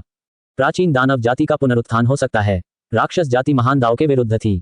यदि कोई सही मार्ग है तो स्वाभाविक रूप से एक बुरा मार्ग भी होगा। यही महान दाव का नियम था। हाँ मास्टर, दानव बुद्ध ने आदरपूर्वक कहा। चू जुबान ने बौद्ध जगत के प्रवेश द्वार को जगत शुद्धिकरण करने वाले चमकदार पैगोडा से जोड़ा और कहा, आप बौद्ध जगत में महान वज्रपात मंदिर का निर्माण कर सकते हैं। ये बौद्ध वंश की पवित्र भूमि बन जाएगा। हाँ मास्टर, चू जुबान ने आगे कहा, दाओयुआन की भीषण आपदा जल्द ही बौद्ध क्षेत्र में आने वाली है। यह अपरिहार्य है। हमें महान अवसरों और भाग्य के लिए प्रयास करने के लिए तैयार रहना होगा। दानव बुद्ध और बुद्ध नानवु को निर्देश देने के बाद चू जुबान ने बौद्ध क्षेत्र में स्वर्गीय दाव के नियमों को प्रवेश करने देना शुरू कर दिया। वर्तमान बौद्ध क्षेत्र अब दानव क्षेत्र नहीं रहा। उसका भाग्य बदल चुका था। इसके अलावा बौद्ध वंश की स्थापना भी उन्होंने ही की थी। यद्यपि बौद्ध क्षेत्र में स्वर्गीय दाव के नियमों का एकीकरण एक पल में पूरा नहीं होगा, लेकिन यह बहुत तेजी से होगा और इसमें कोई बाधा नहीं होगी। एकमात्र संभावित कारक बौद्ध क्षेत्र के प्राचीन युद्ध क्षेत्र थे, जहां रक्तपिपासु जाति के वंशज पाए जाते थे। किसी भी दुर्घटना से बचने के लिए चू जुबान ने सबसे पहले बौद्ध क्षेत्र में स्वर्गीय दाव कानूनों की नींव रखने और उन कानूनों को बौद्ध क्षेत्र के एक क्षेत्र के स्वर्ग और पृथ्वी के कानूनों में विलय करने का निर्णय लिया। इस बुनियाद के साथ अगर खून के प्यासे राक्षसों की जाति भी प्रकट हो जाए तो वे ज्यादा परेशानी खड़ी नहीं कर पाएंगे। उन्होंने जिस क्षेत्र को चुना वह स्वाभाविक रूप से बौद्ध क्षेत्र था। ये बौद्ध वंश का जन्मस्थान था और किसी क्षेत्र के स्वर्ग और पृथ्वी के नियमों के साथ स्वर्गीय दाव के नियमों को एकीकृत करने का सबसे तेज तरीका यही था। आखिरकार दानव बुद्ध, बुद्ध नानवु और बौद्ध जगत का प्रवेश द्वार सब यहीं स्थित थे। बूम! स्वर्गीय दाव के नियमों ने बौद्ध क्षेत्र के स्वर्ग और पृथ्वी के नियमों को बहुत तेजी से आत्मसात कर लिया। 3 महीने से भी कम समय में इसने बौद्ध क्षेत्र को अपने कब्जे में ले लिया। स्वर्गीय दाव के नियम विस्तृत हुए और इससे बौद्ध दाव की शक्ति में भी वृद्धि हुई। आपके दिव्य दाव नियमों ने बौद्ध क्षेत्र के स्वर्ग और पृथ्वी के नियमों को आत्मसात कर लिया है। आपको साधना स्तर में उन्नति का पुरस्कार मिला है। चू जुबान को पुरस्कार प्राप्त हुआ। वह अब दाव क्षेत्र के 11वें स्तर पर था।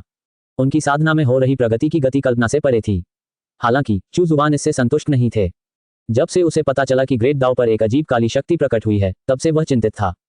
उन्हें आभास हो रहा था कि खतरा नजदीक आ रहा है। महान दाव विपत्ति आने ही वाली थी।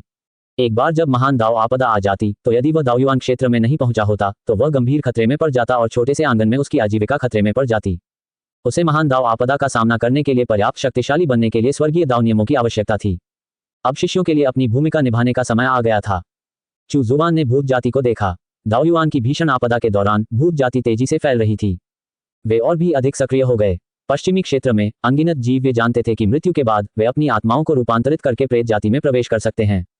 ऐसा करने से उन्हें एक नया जीवन मिल सकता था। हालांकि वे अब मूल नस्ल का हिस्सा नहीं थे, फिर भी वे किसी और रूप में जीवित थे। सम्राट स्तर के कई साधकों की चेतना भूतलोक में मिट गई, जिससे वे नवजात भूतों में बदल गए। प्रचारित सामग्री: भारत का पसंदीदा मटका गेम अब ऑनलाइन, सुरक्षित और खेलने में आसान। अधिक 317 79 106 एक दूसरे को चूमते समय अपना आपा खो बैठे सह कलाकार। अधिक 121 30 40 11 फिल्मी दृश्य इतने उत्तेजक कि हम उन्हें आज भी नहीं भूल सकते। अधिक 234 59 78 स्टिक्स नदी के कटाव के कारण उनकी यादें मिट गईं और उनकी चेतना रूपांतरित हो गई, जिससे वे शुद्ध भूत बन गए। बेशक मृत्यु के बाद किसी की चेतना का स्वतः ही प्रेतलोक में प्रवेश करना बहुत ही दुर्लभ घटना थी। आखिरकार भूत दाव का सिद्धांत उतना मजबूत नहीं था। इन आत्माओं और उनकी चेतना को स्वयं भूतों द्वारा स्टिक्स नदी तक लाया गया था। भूत जाति का उपयोग करने का समय आ गया था। उन्हें पश्चिमी क्षेत्र तक सीमित नहीं रखा जा सकता था। चू जुबान ने हाथ हिलाया और स्वर्गीय दाव ताबीज की आभा को अवशोषित कर लिया। उसने भूत जाति के कुछ विशिष्ट विशेषज्ञों का चयन किया और उनके शरीरों में स्वर्गीय दाव ताबीज की आभा को समाहित कर दिया। उसने उन्हें दक्षिणी, मध्य, पूर्वी, अराजकता और राक्षस क्षेत्रों की ओर जाने का आदेश दिया। वह चाहता था कि वे भाग्य के लिए लड़ने और भूतों की संख्या बढ़ाने के लिए अपनी पूरी कोशिश करें। चू जुबान भूत जाति का उपयोग करके विभिन्न क्षेत्रों में भाग्य के लिए लड़ना चाहता था। साथ ही वह इन क्षेत्रों में स्वर्गीय दाव ताबीज की छाप छोड़ना चाहता था और धीरे धीरे इसका विस्तार करना चाहता था। उन्हें अपनी रणनीति बदलनी थी। उन्हें अपना दायरा बढ़ाना था और अंततः सब कुछ एक में समाहित करना था। उन्हें उत्तरी क्षेत्र से स्वर्गीय दाव के नियमों का विस्तार करने की आवश्यकता नहीं थी, जो बहुत धीमी प्रक्रिया थी। उसे सभी क्षेत्रों पर कब्जा करने की आवश्यकता नहीं थी, बस इतना ही काफी था कि वह दाव क्षेत्र के 36वें स्तर तक पहुंच सके। जैसे ही वह दाओयुआन स्तर तक पहुंच जाएगा, उसका आत्मविश्वास बहुत बढ़ जाएगा। इसके अलावा एक बार जब वह वहां पहुंच जाएगा तो स्वर्गीय दाव नियमों के विस्तार की गति में भी जबरदस्त वृद्धि होगी। फिलहाल बौद्ध क्षेत्र स्थिर था। यदि रक्त दानव जाति भी प्रकट हो जाए तो भी वे यहां स्वर्गीय दाव नियमों के विस्तार को रोक नहीं पाएंगे। अराजकता क्षेत्र के 10 क्षेत्रों और मध्य क्षेत्र के 10 क्षेत्रों में स्वर्गीय दाव कानूनों की नींव अभी भी अपेक्षाकृत कमजोर थी, इसलिए उसने भूत जाति के अधिक अभिजात वर्ग को इन स्थानों पर भेजा। कैस जोन को अराजक कहा जाता था, इसलिए ये नाम के अनुरूप ही था। 9 जोन की अधिकांश जातियां कैस जोन में सक्रिय थीं। जिस भी जाति में कुछ ताकत थी, उसने अराजकता क्षेत्र में इलाका कब्जा कर लिया और वहां एक बड़ी शक्ति बन गई। केवल कमजोर और छोटी नस्लें ही मानव जाति के 5 क्षेत्रों में छिपकर अपने जीवन के लिए संघर्ष करती थीं। आखिरकार जब तक वे मनुष्यों को उकसाते नहीं थे और ऐसी कोई खास बात नहीं थी जो मनुष्यों को आकर्षित करती, तब तक यह अराजकता क्षेत्र की तुलना में कहीं अधिक सुरक्षित था। क्योंकि अराजकता क्षेत्र में अव्यवस्था फैली हुई थी, इसलिए वहां कई प्रजातियां थीं। स्वाभाविक रूप से प्रतिदिन कई जीव मर जाते थे। उनमें ऐसे प्राणियों की भी कमी नहीं थी जिनके शरीर नष्ट हो गए थे और जिनकी आत्माएं बच निकली थीं। ये सभी भूत जाति के संभावित सदस्य थे, जिसका अर्थ था कि यहाँ भूत जाति के विकास की संभावनाएं बहुत अच्छी थीं। लिटिल एविल किंग और डू युआन ने पहले ही कैस जोन में एक निश्चित आधार स्थापित कर लिया था और अपनी खुद की सेना का निर्माण कर लिया था। मध्य क्षेत्र में नींव स्थापित करने के लिए कियान मिंग पर भरोसा करना मुश्किल होगा। चू जुबान वहां महान दाव युआन आपदा के विकास की प्रतीक्षा कर रहा था। जब मध्य क्षेत्र रक्त दानव जाति के साथ युद्ध में उलझ जाएगा, तब योजना बनाने का सबसे अच्छा समय होगा। शर्तें: अगर आपको stay at home system cultivation novel पसंद है और आप चाहते हैं कि पूरी सीरीज सबसे पहले और सबसे तेज पढ़ने को मिले, तो अभी हमारा टेलीग्राम चैनल ज्वाइन कर सकते हैं। सेल फोन विद एरो, सिर्फ 50 रुपए में सभी एपिसोड, सबसे तेज अपडेट, बिना किसी देरी के। देर मत कीजिए, अब कहानी का असली मजा वहीं मिलेगा।